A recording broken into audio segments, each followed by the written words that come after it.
Gold trusted gold buyers మీరు తాకట్టు పెట్టిన బంగారాన్ని విడిపించి ఈ రోజు ఉన్న మార్కెట్ ధరకు కొనబడను.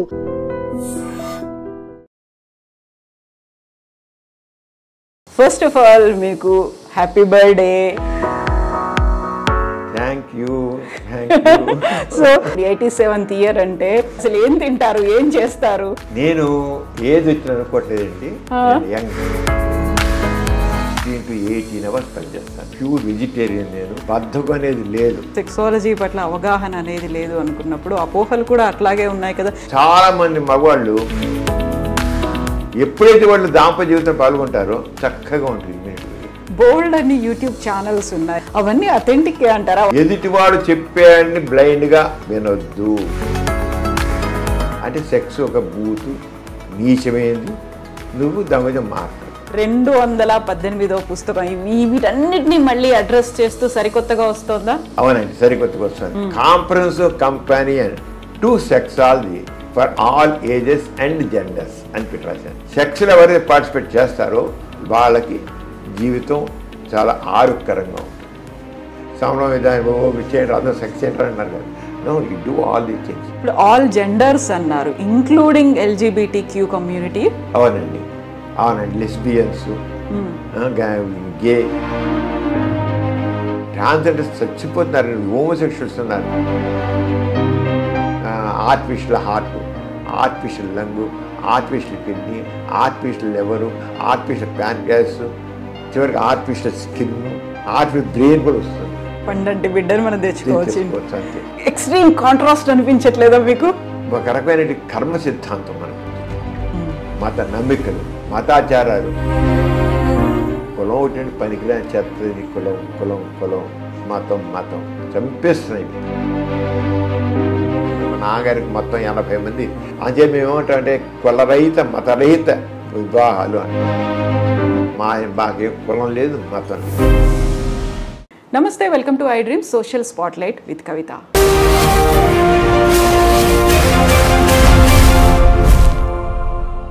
ఈరోజు మనతో పాటుగా అస్సలు పరిచయమే అవసరం లేనటువంటి వ్యక్తి మనకు గెస్ట్గా ఉన్నారు. దాదాపుగా 6 దశాబ్దాలుగా సమాజంలో ఉన్నటువంటి రుగ్మతలను దూరం చేస్తూ హేతువాదిగా ఆయన ఇప్పటిదాకా సేవలు అందిస్తూనే ఉన్నారు. అట్ ద సేమ్ టైం గత 55 సంవత్సరాలుగా డాక్టర్గా శరీరంలో ఉన్నటువంటి రుగ్మతలు, మానసికంగా ఉన్నటువంటి రుగ్మతలు, వీటన్నిటినీ దూరం చేస్తున్నటువంటి పర్సన్ జూలై 30వ తారీఖున 87వ జన్మదినం జరుపుకోబోతున్నారు డాక్టర్ సమరం గారు. సమరం గారు నమస్కారం. నమస్తే అండి కవిత గారు. ఫస్ట్ ఆఫ్ ఆల్ మీకు happy birthday. Thank you. So సమరం గారికి 86 ఇయర్స్ అయిపోయి 87th ఇయర్లోకి ప్రవేశిస్తున్నారు. సరే, డాక్టర్గా 55 ఏళ్ళు, ఆ తర్వాత హేతువాదిగా 60 ఏళ్ళు, ఇవన్నీ అనుకున్నప్పటికీ first we wanted to know 86 years, ఇప్పుడు 87th ఇయర్ అంటే what is your daily schedule? అసలు ఏం తింటారు, ఏం చేస్తారు? నేను ఏది వచ్చిన అనుకోవట్లేదండి. Young man. నేను మాత్రం ఇంత కూడా నాలో ఏజ్ వచ్చేసింది, ఏజ్డ్ పర్సన్, సీనియర్ సిటిజన్ అని అసలు ఫీలింగే రాదు నాకు. నిరంతరం ఏదో సాధించాలి నా తపన మాత్రం నాకు ఉంటుంది. అలాగే చేస్తుంటాను. ఇప్పటికి నేను రోజుకి దాదాపు 16 to 18 hours పనిచేస్తాను. హాస్పిటల్ చేస్తాను, సోషల్ యాక్టివ్ చేస్తాను, అటు IMAలో చాలా యాక్టివ్గా ఉంటాను. రెడ్ క్రాస్కి నేను చైర్మన్గా ఉన్నాను, NTR డిస్ట్రిక్ట్ చైర్మన్గా ఉన్నాను. సోషల్ యాక్టివిటీస్ చాలా రకరకాల సోషల్ యాక్టివిటీలు, బుక్స్ తెగ రాసి 217 బుక్స్ పబ్లిష్ అయ్యాయి. స్వాతిలో రాస్తుంటాను. కానీ ఎవరిని కాదండి, ఎవరిని అడిగినా సరే ఎక్కడ రమ్మంటే వెళ్తాను, మాట్లాడతాను. ఏ చేయను, ఎవరు నో అనలే చదివిన కుదరపోతే తప్ప ఎవరు ఏ అడిగినా నో అన్ను నేను. అలాగా ఏం తింటారంటే నేను మామూలుగా నేను ప్యూర్ వెజిటేరియన్. నేను రైట్ ఫ్రమ్ ది బిగినింగ్ మా ఫ్యామిలీ అంతా అలాగే ఉంటాం. మేము ప్యూర్ వెజిటేరియన్. అదే కేవలం మామూలుగా పప్పు తింటాను, ఆకుకూరలు తింటాం, కాయగూరలు తింటాం, నేను పచ్చడి, మామూలు పెరుగు, అంతే. అందుకని కానీ తినే చాలా తక్కువ. నేను మనకి మితంగా భోజనం చేయాలని చెప్తారు కదా, మితంగా భోజనం చేయాలి అని. ఆ మితంగానే భోజనం చేస్తాను, పెద్ద ఎక్కువ తినేదేం లేదు. అయితే what is secret our health అంటే మాత్రం ఏవైతే ఆరోగ్యానికి పనికిరావో వాడికి దూరంగా ఉంటాను. ఇప్పుడు స్మోకింగు, డ్రింకింగు ఇలాంటివన్నీ ఆరోగ్యం పనికిరావు కదా, వాటి దూరంగా ఉంటాను. అలాగే నిద్ర కావాలి. ఆల్మోస్ట్ అందరికి చెప్తాను 8 hours నిద్రపోవాలని, కానీ నేను మాత్రం 5 to 6 hours కంటే కుదరదు, నాకు దొరకదు అసలు. చాలా సందర్భాలు 4 hours నిద్రపోతాను.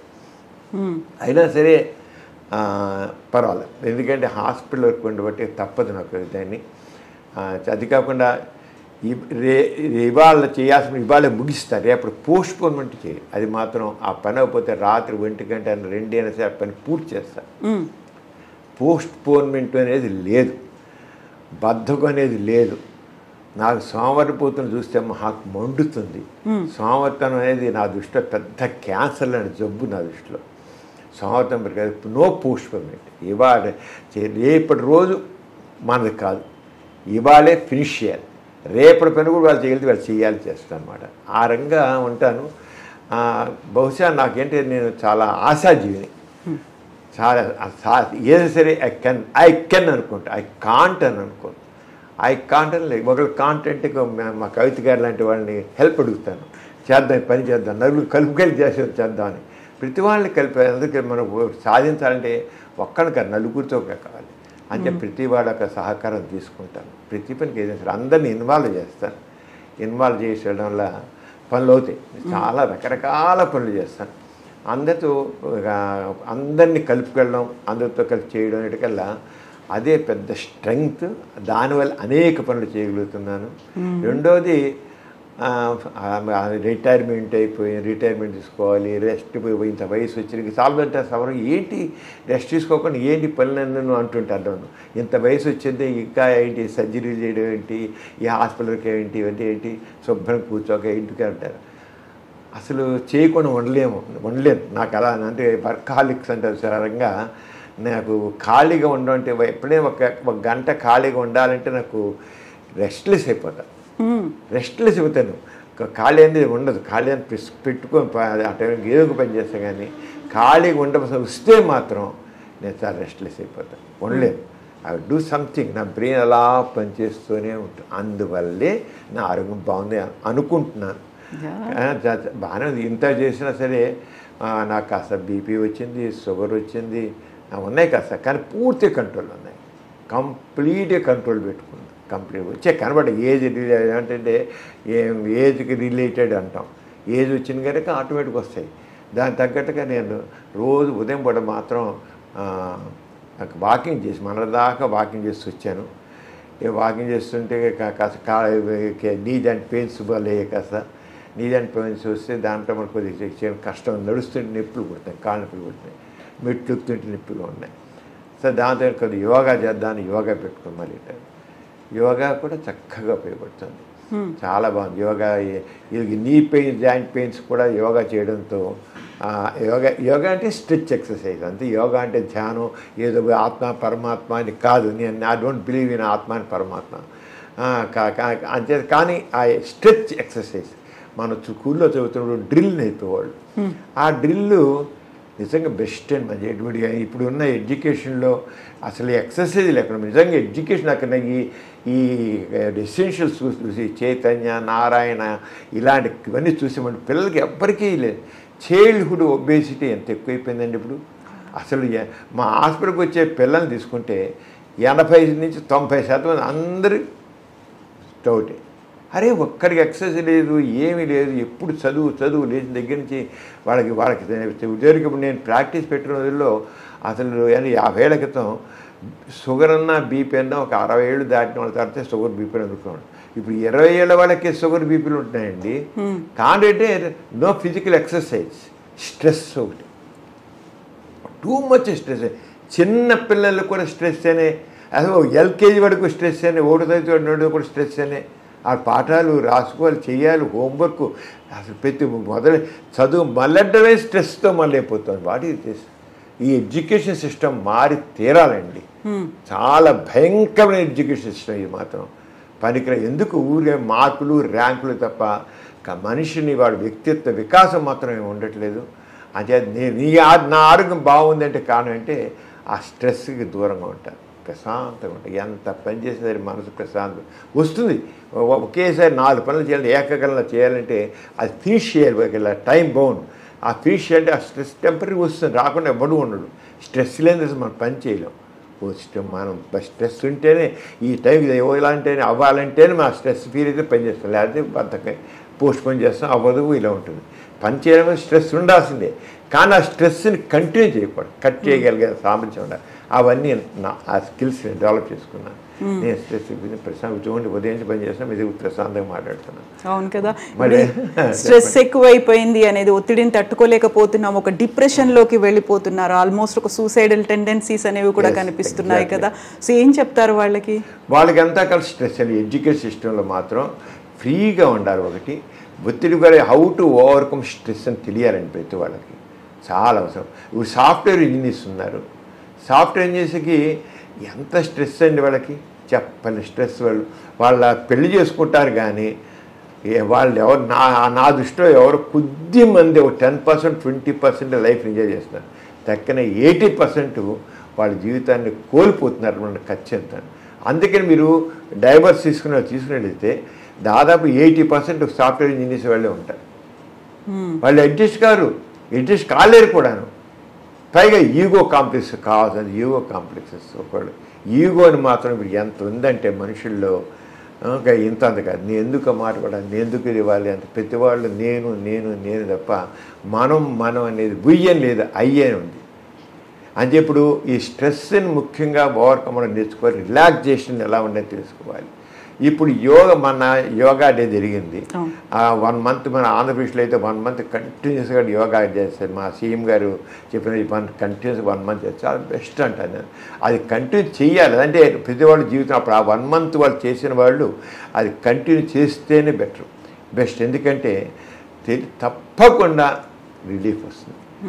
మీకు ఆ మెడిటేషన్ అన్నాక మెడిటేషన్ రిలాక్సేషన్ అంటాను నేను. మెడిటేషన్ అంటే మళ్ళీ ఆత్మ పరమాత్మ కాదు, ఒక మన శ్వాస తీసి వదిలిపెట్టడం అనుకోండి. శ్వాస మీద ధ్యాస అని అలా ఉన్నాయి. శ్వాస మీద ధ్యాస ఒక 10 సార్లు 20 సార్లు డీప్ బ్రీతింగ్స్ వదులుతున్నాం, ఆ శ్వాస తీస్తున్నాం వదులుతున్నాం అని అలా అనుకుంటుంటే అది ఏమిటంటే మనకి డైవర్షన్ ఇతరతర భావాలు లేకుండా ఒక్కదానికి ఏకాగ్రత పెంపొందుతుంది, స్ట్రెస్ తగ్గుతుందండి, టెన్షన్ ప్రశాంతంగా ఉంటారు. నాకు మా పేషెంట్స్ వచ్చే డాక్టర్ గారు రాత్రి 9 ఇప్పుడు ఇప్పటికీ మీరు ఎంత కామ్గా కూల్గా ఉన్నారు ఏంటండి అంటారు.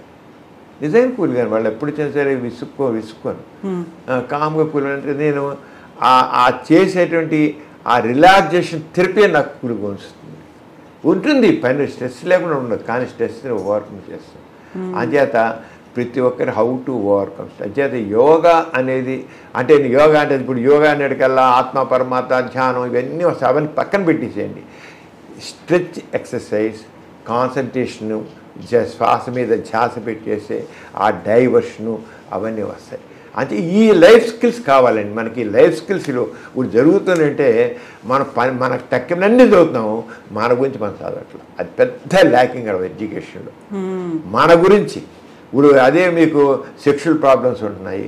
ఎందుకంటే సెక్షువల్ మనం బాట్ని చదువుతాం, జుబాలు చదువుతాం, ర్యాబిట్స్ గురించి, ఎర్త్వామ్స్ గురించి, వాటి గురించి, కాక్రోచ్ల గురించి చదువుతాం, కానీ వాటిని జంతువులన్నింటి గురించి చదువుతాం, కానీ మన గురించి మనం చదువుతాం. మనకి జీరో. ఎంత పిల్లలు ఎలా పుడతారో కూడా తెలియనంటి మనుషులు ఇప్పటికీ ఎరాల్సిన బాయ్స్ అండ్ గర్ల్స్ ఉన్నారు. ఎలా పిల్లలు పుడతారు అని తెలియదు. అసలు అంత ఇదిగా ఇగ్నోర్ చేసి ఏంటి పని. అంచేత మన గురించి మనకి తెలుసుకోవాలి. వాళ్ళు మామూలుగా ఫిలాసఫీ స్పిరిచువాలిటీలో నీ గురించి నువ్వు తెలుసుకో అంటారు. ఆ తెలుసుకోవడం కాదు మనకి, అది అనవసరం. ఆ స్పిరిచువాలిటీ నీ గురించి తెలుసుకునేది వేస్ట్. మనిషిని అనవసరం పనికి రాకుండా చేసి ఏదో ఆత్మజ్ఞానం మోక్షాలు ఇవన్నీ పనికిరావు. కానీ నీవు ఎలాగ మంచి మనిషిగా నువ్వు ఉండగలుగుతావు, నువ్వు హ్యాపీగా ఎలా ఉండగలుగుతావు, నువ్వు సుఖంగా ఎలా ఉండగలుగుతావు, సంతోషంగా సుఖంగా నువ్వు ఉండాలంటే ఎదుటి వాళ్ళతో చక్కగా కలిసి నీలో ఈగో లేకుండా ఉండాలి, అందరూ కలిసి పనిచేయాలి, విషయ జ్ఞానం చేసుకోవాలి. అంచేత అలాగే వాళ్ళ ఏ రకం హెల్త్ని అంటే ఆరోగ్యం ఎలా చూసుకోవాలి, ఆర్థిక పరిస్థితి ఎలా చేయాలి, వర్కర్ సంబంధించింది ఎలా చేసుకోవాలి, ఇవన్నీ తెలుసుకుంటే మన జీవితంలో సక్సెస్ అవుతాం. అందుకంటే నేను అందరికీ తెలుసు విషయాలు, కానీ విచిత్రం ఏంటంటే అందరికీ అన్నీ తెలుసు కానీ పాటించరు. అన్నీ తెలుసు, తెలియని ఎవరికి అన్నీ తెలుసు కానీ పాటించరు. అది పాఠం జీవితాన్ని. ఆ డిసిప్లిన్ కాదు, మనం పనికిరాని టీవీలో సీరియల్స్, పనికిరా అత్తాకోడలు గొడవలు, ఆ ఈషు ద్వేషాలు అసూయలు కుట్రలు చూడడానికి టైం పెడతాం. కానీ అరే మీ గురించి మీరు తెలుసుకోవడానికి టైం ఎందుకు పెట్టరు? నేను అదే ఒక ఎక్సర్సైజ్ ఎందుకు చేయరు? కొంచెం ఇంట్లో చేయండి, బయటకు ఇంట్లో కూర్చొని యోగా చేయండి, కాస్త ఎక్సర్సైజ్ ఇంట్లో గది చాలు, ఆ గదిలోనే చేతులు కాళ్ళు ఊపండి, కాస్త కాళ్ళు ఊపండి, ఇవన్నీ మొత్తం స్ట్రెచ్చింగ్ నొప్పులు లేకుండా పోతాయి. ప్రతి వాళ్ళు చూసుకుంటే నా మెడ నొప్పండి, నడుము నొప్పండి, కాళ్ళు నొప్పులండి, ఈ కండాలు నొప్పులండి, ఏంటి హాస్పిటల్కి చూడాలందరూ చూస్తారు. నాకు నిజంగా ఇస్తాను ప్రతి వాళ్ళకి నీకు ఈ పిల్లలు కేవలం 2 రోజులకి 3 రోజులు సార్ ఎక్సర్సైజ్ చేయని చెప్తాను నేను. ప్రతి వాళ్ళు చెప్తాను వేసుకోవద్దు, లేనిపోయిన సైడ్ ఎఫెక్ట్స్ వస్తాయి, అన్న కడుపులో మంట పుడితే ఇంకోటి అవుతుంది. ఎందుకు ముందు ఎక్సర్సైజ్ చేయాలి. వాళ్ళకి నచ్చుతుంది కొన్ని విషయం, అన్ని తినాలి, నోటి జీవచాపల్యం, అలా షుగర్ ఉంటుంది, షుగర్ కంట్రోల్ ఏంటి చేయాలి, డైట్ కంట్రోల్ చేయాలి. మనకు కావాల్సిన దానికంటే మనం 4 రెట్లు ఎక్కువ తింటాం, అది గుర్తించాలి. ఇప్పుడు మనకు కావాల్సిన దానికి 4 రెట్లు ఎక్కువ తింటాం. దాన్ని సగమే కట్ చేయలేమా, ఒక 1/3 కట్ చేయలేమా మనం తినే దాంట్లో? ఎందుకు ఉల్లిళ్ళు పెంచాలి? దేనికో దానివల్ల బీపీలు షుగర్లు కొలెస్ట్రాల్ రావడానికేను. ఇప్పుడు థైరాయిడ్ ప్రాబ్లం ఎంత అయిపోయింది, చాలా ఎక్కువ అయిపోయింది థైరాయిడ్ ప్రాబ్లం కూడా మన డైట్లో సరిగ్గా లేకపోవడం వల్ల. అంటే ఇవన్నీ చెప్పడానికి ఒక డాక్టర్గా నాకు చెప్పడానికి అర్హత ఉంది, చెబుతున్నాను. కానీ మనం అంటే నేను చెప్పాను మన గురించి మనం తెలుసుకోవట్లేదు, అది నేను చెప్పేది. Know about your self. ఆ పనికిరాని ఆ ప్రవచనాల్లోకి వెళ్ళి కూర్చుని ఆధ్యాత్మిక నుంచి నీ గురించి నువ్వు తెలుసుకో అని అంటే కాదు. నీ గురించి తెలుసుకో అనేది నీ హెల్త్ గురించి తెలుసుకో, నీ ఇంటర్పర్సనల్ రిలేషన్స్ తెలుసుకో, నీ సోషల్ రెస్పాన్సిబిలిటీ తెలుసుకో. ప్రతి వారికి తన సోషల్ రెస్పాన్సిబిలిటీ ఉంది, ఆ సోషల్ రెస్పాన్సిబిలిటీ తెలుసుకో. ఏముంది, అంత హ్యాపీగా ఉంటుంది. ఇప్పుడు మీరు ఒక మాట అన్నారు, సెక్సాలజీ పట్ల అవగాహన అనేది లేదు అనుకున్నప్పుడు అపోహలు కూడా అట్లాగే ఉన్నాయి కదా. మీ ఇన్నేళ్ల సర్వీస్ చూసిన తర్వాత ఏది ఎక్కువ ఉంది, అవగాహన లేకపోవడమా, అపోహలా? దేన్ని ఎలా చూస్తారు? అపోహలు ఉన్నాయి, అర్థం పర్థమైన నమ్మకాలు ఉన్నాయి. వీటన్నిటి మూల కారణం సరైన నాలెడ్జ్ లేకపోవడం. నాలెడ్జ్ ఈజ్ పవర్ అంటాం.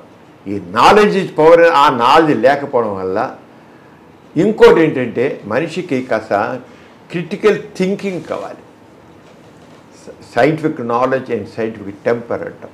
క్రిటికల్ థింకింగ్, కొద్ది విశ్లేషణాత్మకమైన పరిశీలన, ఆలోచన కావాలి. ఆ క్రిటికల్ మన ఎడ్యుకేషను ఆ క్రిటికల్ థింకింగ్ని పెంచడం లేదు. ఆ క్రిటికల్ చిన్నప్పటి నుంచి ఎందుకు, ఏమిటి, ఎలా అంటే అది. ఇప్పుడు చాలామంది మగవాళ్ళు హస్తమయం చేస్తే వీక్ అయిపోతాం, దాంపత్య జీవితం పనికిరాం అనుకుంటారు. అరే హస్తమయం చేస్తే పనికిరాం అనుకున్నారు, ఓకే. మరి పెళ్ళైన వాళ్ళు హస్తమయంగా అయిపోయి దీనికి తేడా ఏముంది? హస్తమయం చేస్తే చేతపూర్వ ఫ్రిక్షను, అక్కడేమో విజయనాల ఫ్రిక్షను, ఎక్కడ ఒకటే.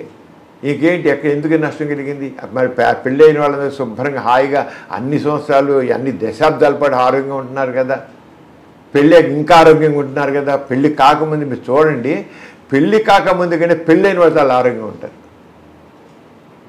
ఎందుకంటే ఎప్పుడైతే వాళ్ళు దాంపత్య జీవితం పాల్గొంటారో ఆ మనసు పాల్గొంటే వాళ్ళకి ఫీల్ గుడ్ హార్మోన్స్ అంటాం. డాపమైన్ రిలీజ్ అవుతుంది, సెరోటోనిన్ రిలీజ్ అవుతుంది, దానివల్ల టెన్షన్స్ అవుతాయి, ఆక్సిజన్స్ మనుషులు ఒక రకమైన దగ్గర వాళ్ళకి పురుగుంది, ఎండార్ఫిన్స్ వస్తాయి, మనిషి అవి ఇమ్యూనిటీ పెరుగుతుంది, చక్కగా ఉంటుంది ఇమ్యూనిటీ పెరిగి.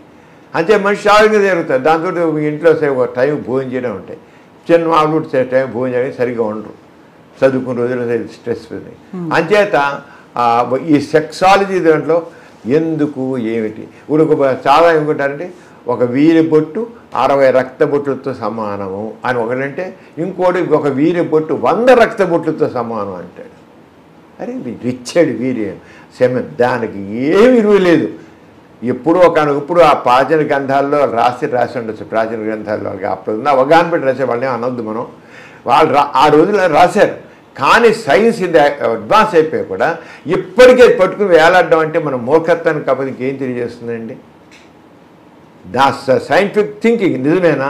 100 రక్తబొట్లతో సమానం, లేదు 100 రక్తబొట్లు కలిసి ఒక వీరి బొట్టు తయారవుతుంటే ఇంకా పైగా చెప్తారు వాళ్ళు. మన తిన్న ఆహారం అతిసారవంతమైన ఆహారం వీర్యం కింద మారుతుందంట. అది సైంటిఫిక్ మన వీర్యం ఎలా తయారవుతుంది ఇప్పుడు అనుకోండి. వీర్యం ఎక్కడైతే టెస్టికల్స్ నుంచి స్పెరోడోజోవా తయారవుతుంది. ఇక శుక్రకోశాలను ప్రోస్టేట్ నుంచి ద్రవం తయారవుతుంది. ఆ ద్రవం కూడా పర్పస్ ఏంటి? శుక్రకోశాల ద్రవము వీరికణాలు వచ్చే స్టోర్ అయితే అది సర్వే అవ్వడానికి కాస్త ఫుడ్ లాగా సప్లై చేస్తుంది. ప్రోస్టేట్ ద్రవం బయట నెట్టడానికి ఆర్గనైజ్ నెట్టి విజయనాలో కాస్త 2-3 రోజులు స్టోర్ విజయనాలో కానీ ఇంట్రెస్ట్లో కానీ ఉండడం కోసం అది ఉపయోగపడింది. ఆల్కలైన్ నేచర్ వంటి చేస్తుంది అన్నమాట. అలాగా ఉంటే అంతే, దానికి ఏం లేదు. ఏమిటి అసలు వీరు అంటే ఏమిటి, వీరి కణాలంటే ఏమిటి, అసలు వీరి ద్రవంలో ఏముంటుందని అసలు అనలైజ్ చేస్తాడా? ఎవడో చెప్పాడని చెప్పేసి ఇక నమ్మేడమేనా ఒక వీడియో?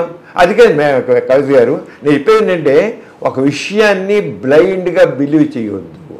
ఒక విషయాన్ని నీ అంతా నువ్వు విశ్లేషణ చేసుకో, క్రిటికల్ థింకింగ్ అని చెప్పిన అదే అది కావాలి మనకి. అది లేదు ఎడ్యుకేషన్లో. నువ్వు బ్లైండ్గా నమ్మొద్దు. సైన్స్లో ఏది మనం చదువుతాం, ఫిజిక్స్ అంటే మన సైన్స్ ప్రతిసారి ల్యాబొరేటరీలో టెస్ట్ చేస్తాం లేదా? ఒకటి చెప్పిన ఊరుకుంటున్నాం, మనం టెస్ట్ చేస్తున్నాం. మనం ఒక రకంగా ప్రతి ఒక్క వ్యక్తి కూడా జీవితంలో సైంటిస్ట్ లాగా మారాలి.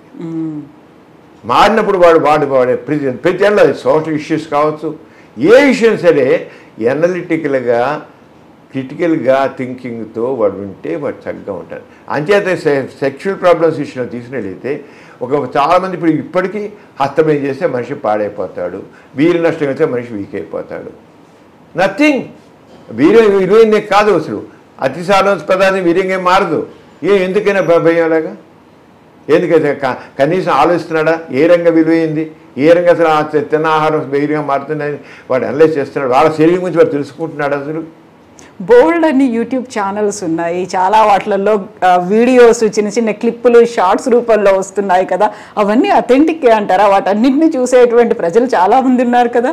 ప్రతివాడికి హక్కు ఉంది కనుక పెడుతున్నారండి. అన్నీ అథెంటిక్ కాదు. యూట్యూబ్లో వచ్చేవన్నీ అథెంటిక్ అనుకుంటే ఇంకా అర్థం లేదు. ప్రతి వాళ్ళు ఇష్టం పెడతారు. చాలా లేని పేరు కల్పితాలు పెట్టుకుంటున్నారు. యూట్యూబ్లో పెట్టేవంతా కావాల్సిన అంటే వాడికి కావాల్సిన వ్యూస్, ఆ వ్యూస్ పెట్టి ఎందుకు కూర్చుంటే ఒక యూట్యూబ్ వాడు డబ్బులు ఇస్తాడని దానికోసం ఏదో సెన్సేషన్కి పెట్టడం, ఆ రకంగా చేయడం ఉంటుంది. అంత కాదు. నేను అవన్నీ పక్కన మరి యూట్యూబ్లో ఏం పెట్టారో అని నేను మాట్లాడాను. నే కోరేది ఏంటంటే మనిషిని తన మట్టుకు తాను ఆరాధించాలి. నువ్వు ఒట్టి వేధం అంటే వాడు ఊరుకుంటాడా? నువ్వు సన్నాసి అంటే వాడు ఊరుకుంటాడు కూడా? నేను సన్నాసినండి అని ఆలోచిస్తాడు. నీకు బుర్ర లేదురంటే వాడు ఊరుకుంటాడా? ఊరుకోడు. నేను బుర్రలేకపోవడం ఏంటని ఒక నిమిషం వాడు బుర్రలేదన్నా సరే ఊరుకుంటాడు. ఊరుకో అని కాదు, వాడు అనలైజ్ చేసుకుంటాడు. కానీ నేను బుర్రలేకపోవడం నా బుర్రలేకపోవడం ఏంటంటాడు. వ్యధం అంటే వ్యధం ఆరంగానే ఈ రంగానికి వీర్యంతో విలువైంది నువ్వు కోల్పోతున్నావు అంటే వీర్యం అంటే ఎక్కడే ఎలా అయింది అని ఆ అనలిటికల్ ఎప్పుడు చేయదు అని చెప్పేది. అనలిటికల్ ఎప్పుడు కావాలి. అది మన ఎడ్యుకేషనల్ ల్యాకింగ్. ఆ క్రిటికల్ థింకింగ్ అనేది లేదు. సైంటిఫిక్ నాలెడ్జ్, సైంటిఫిక్ టెంపర్ అనేది నేను చెప్తున్నాను. శాస్త్రీయ విజ్ఞానం, శాస్త్రీయ దృక్పథం, అది దేంట్లో సరే ఏ యాంగిల్ సరే. సైన్స్ గురించి నేను మాట్లాడట్లా. సైన్స్ అవసరం లేదు.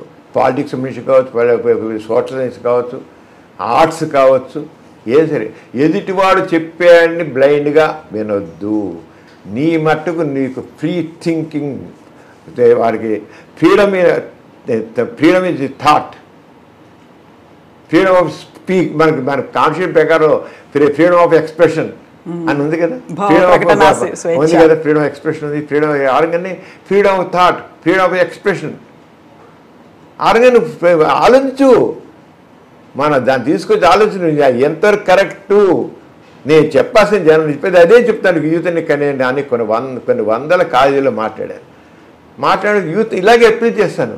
మీరు ఆలోచించండి, బ్లైండ్గా నమ్మొద్దు. నేను అలాగనేమండి నాకు వచ్చి ప్రశ్న ఏది సక్సెస్ చాలా కొన్ని వందల కాలేజీలో మాట్లాడిన సెక్షన్ వాడిది చివరికి చెప్తాను, ఒక్కొక్క కాలేజీలో 2 గంటలు 3 గంటలు 4 గంటలు కూడా మాట్లాడిన రోజులు ఉన్నాయి. వరుస గంట కంటిన్యూ 4 hours అలాగే వింటారు. వాళ్ళ గురించి వాళ్ళు చెప్తే వెనకేం చేస్తారు, చెప్పేవాళ్ళు లేడు, పనికిరాని చెత్త చెప్పేవాళ్ళు ఉన్నారు, కానీ సరిగ్గా నీ ఒక నాలెడ్జ్ సైంటిఫిక్గా చెప్పేవాళ్ళు కాదు. అది ఉన్నారు అంటే ఎక్కువ మంది లేని చెప్పేది.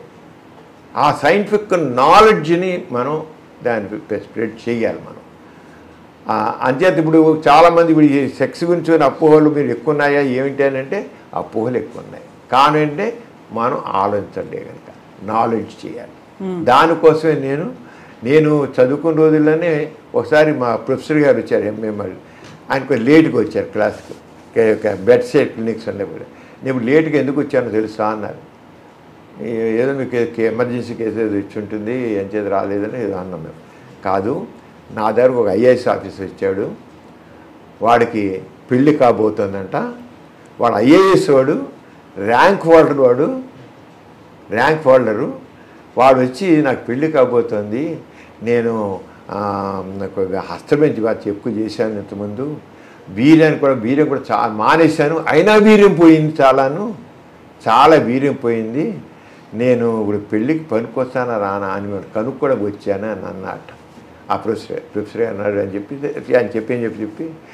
రిచర్డ్ సిమెన్, నా ఇప్పుడుగా వాడు జబ్బుల్లో రిచర్డ్ సిమెన్, వాడు ఐఏఎస్ పాస్ అయ్యాడు, ర్యాంక్ హోల్డర్, తనకి ఆ వీర్యం గురించి అవగాహన లేదు వాడికి. వాడు ఐఏఎస్ఎల్ ర్యాంక్ హోల్డరు, వీర్యం ఏంటి ఏముంది దాంట్లోనూ కనీసం ఆలోచించాడా, ఎందుకు వాడికి ఐఏఎస్ అని ఆయన చేశారు. ఆ రోజు చెప్పి మీరందరూ ఇలాంటివన్నీ జీవితంలో ఇలాంటివి ఎన్నో వస్తాయి, ఇవన్నీ ఎన్లైజ్ చేయండి అని ఆయన చెప్పారు. అది తర్వాత ఇంక చూసింటే ప్రాక్టీస్ చూసింటే ఇక నేను ప్రాక్టీస్ పట్టుకుంటూ చూస్తే కుర్రోడు ఇక్కడ నేను ఉండే లేయలో కదా పిల్లలు సాయంత్రం 4 గంటలు వచ్చేవాడు, వచ్చి కూర్చి నేను కాస్త యూత్తో చాలా క్లోజ్గా ఉంటాను, వచ్చి ప్రతివాడు మళ్ళీ ఇంతే, వాడు నా అంగప్రయోగం చిన్నగా ఉంది, లేకపోతే నాకు అంగం నెగుతుంది, పనికోసం పరిగణన, హస్తమేం చేశాను, వీర్యం పోతుంది, స్వప్న స్కలనాలు, ఇవే ప్రశ్నలు. ఆడపిల్లలు అంతే, ఆడపిల్ల వాళ్ళు కూడా వాళ్ళకి సంబంధించిన వాళ్ళు అనుమానాలు. అంటే కారణం ఏంటంటే మన ఎడ్యుకేషన్ వచ్చేసి అంటే సెక్స్ ఎడ్యుకేషన్. సెక్స్ అనేది 2 రకాల word, erotic aspects sex, scientific aspects of sex. Erotic ఊరికే శృంగార వర్ణనలు రెచ్చగొట్టేవన్నీ ఉంటాయి, వేరే అవన్నీ వేరే. అది సెక్స్ మన దృష్టిలో సెక్స్ అంటే బూత్ వచ్చిన గొడవ. అది వచ్చిన ఇప్పుడు ఇంట్లో మగపిల్లాడు ఏదో మాట్లాడినా నవ్వేసుకుంటారు, అది మీరు అంటారు. ఆడపిల్ల ఏమైనా కాస్త సెక్స్ పుస్తకం చదువుతున్నా లేకపోతే ఇంకోటి సెక్స్ ఊరు మాట జోక్ చేసినా సరే బుద్ధి లేదు, ఆడపిల్ల మీద సెక్స్ మాట్లాడతావా అని మొహం పగిలేడు లంపకాయ కుట్టేట్లు మాట్లాడతారు. తల్లే మీకు బుద్ధి ఉందా, సిగ్గుందా నీకు, ఆడపిల్ల ఉండి నువ్వు సెక్స్ మాట్లాడతావా నువ్వు అంటే సెక్స్ ఒక బూతు నీచమైంది, నువ్వు దాని మీద మాట్లాడు. అందుకని ఆడపిల్లలందరూ ఇప్పుడు లేడీస్ పెళ్ళిళ్ళైనా ఎంజాయ్ చేయటం లైఫ్ని, ఫ్రీజిలిటీ రచలో జడత్వం ఉంటాం. వాడు కేవలం మగవాడు ఎంజాయ్మెంట్ కోసం అని కావన్నారు. మన ఒక ఆమె గుర్తుండొచ్చు నాకు, ఏమంటే మా స్నేహితురాలు చెప్తుంది చాలా బాగా ఎంజాయ్ చేస్తున్నాను, నాకే లేదు, నేను లేదు. కానీ నేను చివరికి ఆడదనేది కేవలం మగవాడికి ఎంజాయ్మెంట్ ఇవ్వడం కోసమైనా ఆడదని నెత్తుండొచ్చింది, మగవాడికి ఎంజాయ్మెంట్ ఇవ్వడం కోసమైనా ఆడదాన్ని బతుకొని అడిగాను. అంటే మరి ఎందుకని బ్రాటప్ అంతా మైండ్ సెట్ అంతా అలాగే డెవలప్ అయింది. ఇలాంటివి మనం ఎడ్యుకేట్ అంటే నాలెడ్జ్ ఈజ్ పవర్ అన్న వర్డ్ అని ఆ ఎడ్యుకేట్ చేస్తేనే అవుతుంది. సెక్స్ గురించి ఎన్నో అయితే పూర్వకాలం కంటే ఇప్పుడు చాలా మార్పు వచ్చింది. నేను ఒక 50 సంవత్సరాలు 1954లో అప్పుడు 1974లో ఈనాడు పేపర్ వైజాగ్లో మొదలైనప్పుడు 74 ఆగస్టు 10 ఇప్పుడు మొదలైంది. ఆగస్టు 13 నుంచి రామోజీరావు గారు నా చేత రాజసభలో అప్పుడు రేడియో స్టేషన్లో విజయవాడ రేడియో స్టేషన్ నుంచి సెక్స్ గురించి కొన్ని అపోహలను టాక్ ఇచ్చాను నేను. ఇస్తే చెప్పలేని లెటర్స్ వచ్చి కొన్ని 1000 ఉత్తరాలు వచ్చే వాళ్ళకి ఎప్పుడు ఏనాడు ఏ టాక్ అని రాలేట. అప్పుడు మొదటిసారి కదా ఇచ్చారు, వాళ్ళే ఇచ్చారు సెక్స్ వచ్చినప్పుడు. ఎందుకంటే చూసి పేషెంట్లందరూ చూసి నాకు వీళ్ళు ఎడ్యుకేషన్ లాభలేని రేడియోలో ఇచ్చాను తగ్గలేదు. అప్పుడు రామోజీరావు విని నాకు ఫోన్ చేసి సమరం ఇది నాది ఈనాడు మళ్ళీ పెడుతున్నాను, నేను బేజాగించి నువ్వు రాయాలి, దాంట్లోనూ సెక్స్ సైన్స్ అని హెడ్డింగ్ పెడుతున్నాను, నువ్వు దాంట్లో రాయన్నారు.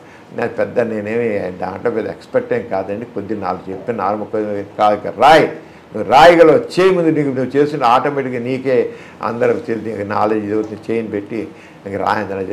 7 సంవత్సరాల పాటు ఈనాడు పేపర్లు వరుసగా రాశాను. చెప్పలేంత రెస్పాన్స్. చాలా స్వాతి పేపరు, స్వాతి వీక్లు ఇప్పటికి వస్తుంది, 48 స్వాతిలో వస్తున్నారు. ఇవన్నీ ఏంటంటే ఎందుకు ఇంత అంటే ఇప్పుడు స్వాతి బలరాం రెండు సమరం స్వాతి పేపర్ ఉన్నంతకాలం రాస్తూనే ఉంటాం అంతే, ఆపే పని లేదు, రాస్తూ ఉండాల్సిందే అంట. ఎందుకని ఈ నాలెడ్జ్ అంటే కొంతమంది డేర్ చేయట్లేదు, డేర్ చేయాలి. నాలెడ్జ్ మనకి ఎందుకంటే మనకి ఏది కావాలో అది మనం పొందట్లేదు. అంచేత కవిత గారు అంచేత దీన్ని బూత్గా కాకుండా లైఫ్ ఫిలాసఫీగా తీసుకోవాలి, సెక్స్ ఎడ్యుకేషన్ లైఫ్ ఫిలాసఫీ తీసుకోవాలి. తీసుకుంటే దాని ద్వారా మనం చాలా అంటే సెక్స్ గురించే తెలుసుకోని కానీ నేను చెప్పాను సమాజం గురించి అంత అవగాహన చేసుకొని చెబుతున్నాను, సామాజిక సమస్యల గురించి చేసుకొని చెబుతున్నాను. అంటే జీవితానికి సంబంధించిన ఒక విషయం నాకు మాత్రం ఇది వన్ ఆఫ్ ది చాలా ఇంపార్టెంట్ ఆస్పెక్ట్ కనుక ఇంపార్టెంట్ ఆస్పెక్ట్ని తెలుసుకోవాలని అది దాని మీద చాలా పుస్తకాలు రాశాను రాస్తున్నా కానీ రేపు ఇంగ్లీష్లో కూడా పుస్తకం 218వ పుస్తకం వీటన్నిటినీ మళ్ళీ అడ్రస్ చేస్తూ సరికొత్తగా వస్తుందా? అవునండి, సరికొత్తగా వస్తుంది. నిజంగాను తెలుగులో రాసిన అన్నింటికంటే కూడా వస్తుంది. నాకు మాత్రం సంపూర్ణంగా నేను 280 పేర్లు ఇంత పుస్తకం. అది చాలా క్లుప్తంగానే అన్ని క్లుప్తంగానే ఏ డౌట్ అంటే ఆ డౌట్ అంటే ఇంగ్లీష్లో రాస్తాయి. ఇది మాత్రం comprehensive companion to sexology for all ages and genders అని పెట్టి రాశాను. మనతో పాటు ఉండేది అది సెక్సాలజీ, మనతో ఉండాల్సింది. Comprehensive companion to sexology for all ages, అది పుట్టి చిన్న పిల్లల నుంచి పెద్దవాళ్ళ వరకు. మన ముసలివాళ్ళకి ఎందుకు రా అని అంటాం, అరే పెద్దవాళ్ళకు కూడా ఉంటుంది సార్. ఇప్పుడు 56 ఏళ్ళు వస్తే కాకపోతే 60, 70 ఏళ్ళు వచ్చినా 80 ఏళ్ళు వచ్చినా సరే సెక్స్ ఉంటుంది. వాళ్ళు ఎంజాయ్ చేస్తే మంచిది వాళ్ళకి యాక్చువల్గా. అంతే పని దూరంగా ఉండడానికి కాదు, దూరంగా ఉండాల్సిన పని లేదు, ఉండకూడదు కూడా. సెక్స్లో ఎవరైతే పార్టిసిపేట్ చేస్తారో వాళ్ళకి జీవితం చాలా ఆరోగ్యకరంగా ఉంటుంది, వాళ్ళ లైఫ్ హెల్దీగా ఉంటుంది, యాక్టివ్గా ఉంటారు, డైనమిక్గా ఉంటారు, ఎనర్జెటిక్గా ఉంటారు. అంచేత సెక్స్ అయితే అందరూ చాలా ఉండడానికి అని చెప్పచ్చు.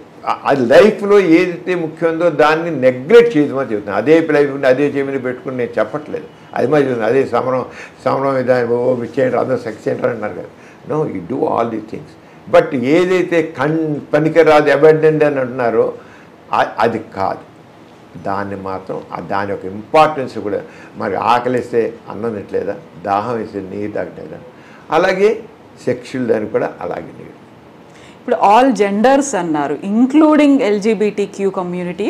అవునండి, lesbians, gay and homosexuals, BTS, bisexuals,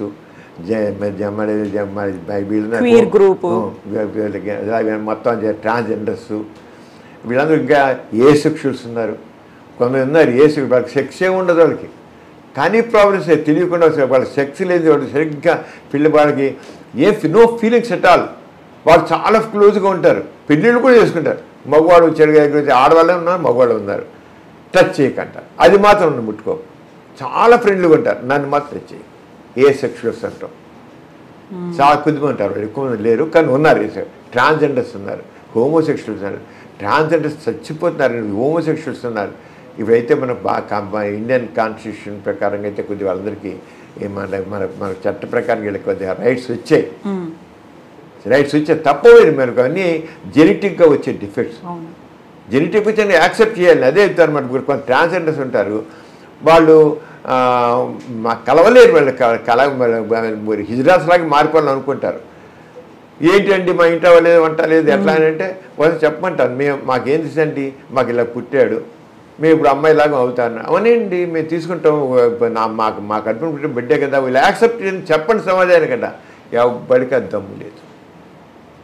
వాళ్ళని చేత పోయి రోడ్డు కడుక్కుంటూ ఒక గ్రూప్గా ఉంటున్నారు. అది బొంబాయి వెళ్ళిపోతున్నారు, అయితే కలకట్టా వెళ్ళిపోతున్నారు, ఢిల్లీ వెళ్ళిపోతున్నారు. నేను ఎంతమంది చూసి ఇంజనీర్లు ఉన్నారు, బీటెక్ చేసిన వాళ్ళు ఉన్నారు, ట్రాన్స్జెండర్స్ ఇజ్రాయిల్ ఉన్నారు. ఒకరైతే లెక్చరర్స్గా ఉన్నవాళ్ళు చూస్తున్నారు. లెక్చరర్గా చేసి ఒక యూనివర్సిటీలో లెక్చరర్గా ఉన్నవాళ్ళు కూడా మానేసి వెళ్ళిపోయి బొంబాయిలో ట్రాన్స్జెండర్స్ గ్రూప్ వెళ్ళిపోయారు. చదువుకున్న వాళ్ళు, మెడిసిన్ చేస్తున్న వాళ్ళకి కూడా ట్రాన్స్జెండర్స్ వాళ్ళు చూశాను నేను. అది వచ్చి మాట్లాడతారు వీళ్ళు. ఎంతమంది రకరకాల ఎంఏ చేసి ఎంఎస్సి పోస్ట్ గ్రాడ్యుయేషన్ చేసి అలా చేసి జాబ్ చేస్తున్న వాళ్ళు ట్రాన్స్జెండర్స్ ఫీలింగ్స్ చచ్చిపోతున్నారు. సూసైడ్ చేసుకోవాలని ఇంకేం లేదని నేను సూసైడ్ చేసుకుంటాను. కొన్ని సూసైడ్స్ అలాంటివి సొసైటీ యాక్సెప్ట్ చేయలేదు. కానీ మీరు ఎప్పుడైతే మనకి చట్టం కూడా ఇచ్చింది దాని ప్రకారం కొంతమందికి చాలా ధైర్యంగా మాట్లాడుతున్నారు. మేము హోమోసెక్షువల్స్ని, మేము ట్రాన్స్జెండర్స్ని, మేము గే ఇలా చెప్పేసుకున్నారు వాళ్ళు. అలా ఉంటేనే అలా రావాలి.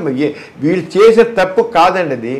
వాళ్ళు తప్పండి. ఇప్పుడు జైళ్ళలో ఉంటారు వాళ్ళు, అప్పుడు వాళ్ళ కారంగా సెక్స్ కోసం హోమోసెక్షువల్గా ఉంటారు. షిప్స్ మీద 6 నెలల పాటు ఉంటారు, అక్కడ అవుతారు. మళ్ళీ మామూలుగా అయిపోతారు. వాళ్ళందరూ బైసెక్షువల్గా ఉంటారు, ఇటు ఉంటారు అటు ఉంటారు. వాళ్ళు సైన్యంలో ఉంటారు, వాళ్ళు కూడా చాలామంది ఉన్నారు. సైన్యంలో ఎంతమంది హోమోసెక్షువల్స్ ఉంటారు. వాళ్ళు నీడ్ ప్రకారంగా అవుతున్నారు, సెక్స్ నీడ్ కింద అవుతున్నారు. నిజంగా కాదు, కానీ నిజంగా ఉన్నవాళ్ళు ఉన్నారు. వాళ్ళకి మాత్రం మనం తప్పకుండా ఆలోచించాలి, ఎందుకని తెలుసుకోవాలి. అదంతా జెనెటిక్ డిఫెక్ట్ మనం ఇంక జెనెటిక్ ఇంజనీరింగ్ వచ్చాక డెవలప్ అవుతుంది. జెనెటిక్ ఇంజనీరింగ్ డెవలప్ అవుతుంది. అప్పుడు ఏ హార్మోన్ ఏది జీన్ దానికి కారణం తెలిస్తే ఆ జీన్ తీసేయడం లేకపోతే ఇంకొకరిగా చేయడం జీన్ తీసే స్థితి కూడా రావచ్చు. జీన్ తీస్తే ఆ ఫీలింగ్స్ పోతాయి. ఇంకా జెనెటిక్ ఇంజనీరింగ్ అడ్వాన్స్ అయిపోయాక కావాలంటే జీన్ తీయించేసుకునే పరిస్థితి రావచ్చు. ఈ మధ్యన వెరీ రీసెంట్గా డిస్లెక్సియాకి చేసినట్టున్నారు కదా. అంచేత ఆ జీన్స్ ప్రకారం దొరుకుతాయి కనుక జీన్ తీసుకుని చాలా మనకి జైల్లో ఇరుక్కున్న వేల జీన్స్ ఉన్నాయి. మనకు తెలిసిన కొద్దిపాటి గురించే తెలుసుకోవాల్సిన చాలా ఉన్నాయి. ఏ జీన్ ఎందుకు ఎలా పనిచేసి తెలిస్తే దాన్ని బట్టి మనం చేసుకోవచ్చు అన్నమాట. అంచేత సైన్స్ చాలా డెవలప్ అవుతుంది, అడ్వాన్స్ అయిపోతుంది సైన్స్. అందులో జెనెటిక్ ఇంజనీరింగ్ అసలు ఏం చెప్పలేరు. 4 రోజులు అయ్యాక ఆర్టిఫిషియల్ వూంబ్ వస్తుంది. ఇప్పుడు జపాన్లోను అక్కడ 2-3-4 కంట్రీల్లో ఆర్టిఫిషియల్ వూంబ్ చేస్తున్నారు. తల్లి ఇక తన తన గర్భంలో బిడ్డని మోయిన అవసరం లేదు. ఎవరైనా ఎంప్లాయీ ఉంది ఇట్లా ఖాళీ పిల్లలకి ఒక బిడ్డతో ఎందుకు ఆపుకుంటున్నారు చాలామంది. వాళ్ళు దే కాంట్ ఎఫర్డ్, టైం పెట్టలేరు వాళ్ళు పిల్లలు పెంపగానే దానికి. ఏం చేస్తారు ఇప్పుడు, ఏం చేస్తారంటే ఆర్టిఫిషియల్ ఏం చేస్తారు. ఇప్పుడు ఆల్రెడీ ఐవీఎఫ్ మేము చూస్తున్నాం. మగవాడి ఒక వీరి కణం ఆడవాళ్ళకి ఎగ్గు తీసుకుని కలిపేసి బయటే పెంచి చివరికి ఆ యుట్రస్లో పెడుతున్నారు. అదే రేపు ఏం చేయబోతున్నారంటే ఇప్పుడు ఆర్టిఫిషియల్ రూమ్లో బయటే చేసి టెస్ట్ ట్యూబ్ బేబులను పెంచి తర్వాత ఆర్టిఫిషియల్ రూమ్లో పెట్టి ఇప్పుడు దానికి చాలా ఆర్టిఫిషియల్ రూమ్ చాలా డిజైన్ రకరకాల డిజైన్స్. మేము ఇప్పుడు ఇక అడ్వాన్స్డ్ హెల్త్ సైన్స్ ఇంగ్లీష్లో పెట్టాను నేను అక్కడ మా దగ్గర. దాంట్లో ఈ ఆర్టిఫిషియల్ రూమ్ అంటే ఎలా పనిచేస్తుంది ఏంటి, దానికి ఏ రకంగా బ్లడ్ సప్లై, ఆక్సిజన్ ఎలా సప్లై, యామినేట్ ఫ్లూయిడ్ ఎలా సప్లై, వేస్ట్ పార్ట్స్ ఎలా చేస్తాయి, బ్లడ్ ఎందుకు అరకు పెట్టాను చెప్పడానికి నేను తెలియాలి. ఎటువంటి కొంతకాలం పోయాక మాకు ఏదైనా కావాలి బజార్లో వస్తువులు కొనుక్కలుగా artificial heart, artificial lung, artificial kidney, artificial liver, artificial pancreas, చివరికి ఆర్టిఫిషియల్ స్కిన్, ఆర్టిఫిషియల్ బ్రెయిన్ కూడా వస్తుంది. ఇప్పటికే బ్రెయిన్లో చిప్స్ పెట్టాలని ఒకటి వస్తుంది. కొన్ని డెమెన్షియా లాగా వచ్చేసిన తర్వాత బ్రెయిన్ పనిచేయడం మానేస్తే చిప్స్ పెట్టి బ్రెయిన్ యాక్టివేట్ చేయాలని, చిప్స్ లాగా చేయాలని చెప్పారు. ఆల్రెడీ ఆ ప్రయోగాలు జరుగుతున్నాయి. అది సక్సెస్ అయిపోతుంది, చిప్స్ సక్సెస్ అవుతుంది. కొంత అలాగే రకరకాల డిసీజ్ కూడా పెట్టాలని బ్రెయిన్లో పెట్టాలి. చిప్స్ పెట్టి ఆ బ్రెయిన్ యొక్క యాక్టివిటీని కంట్రోల్ చేయడం. ఇప్పుడు మందుల ద్వారా కంట్రోల్ చేస్తున్నాం, ఆ చిప్ పెట్టి కంట్రోల్ చేయడం. అది వచ్చేది ఇప్పుడు ఆలోచనగా బ్రెయిన్ కూడా ఏముంది, ఆర్టిఫిషియల్ బ్రెయిన్ ఇవన్నీ డిజైన్ చేశారండి. ఇప్పుడు డిజైనర్ బేబీస్ కూడా రాబోతున్నారు. అలాగే ఇప్పుడు ఆర్టిఫిషియల్ వూంబ్లో మనం ఒక ఏ రంగు కావాలంటే రంగు జెనెటిక్ ఇంజనీరింగ్ ద్వారా మాకు పెద్ద తెల్లగా చక్కగా పుట్టాలి, ఎర్రగా పుట్టాలి, దెబ్బ పండ్లా పుట్టాలి అంటే ఆరే కళ్ళు ఇలా ఉండాలి, ఒళ్ళు ఇలా ఉండాలి, మొహం ఛాయ్ ఇలా ఉండాలంటే ఆ రంగానే జెనెటిక్ ఇంజనీరింగ్ ద్వారా మార్పు చేసే పరిస్థితి ఉంది.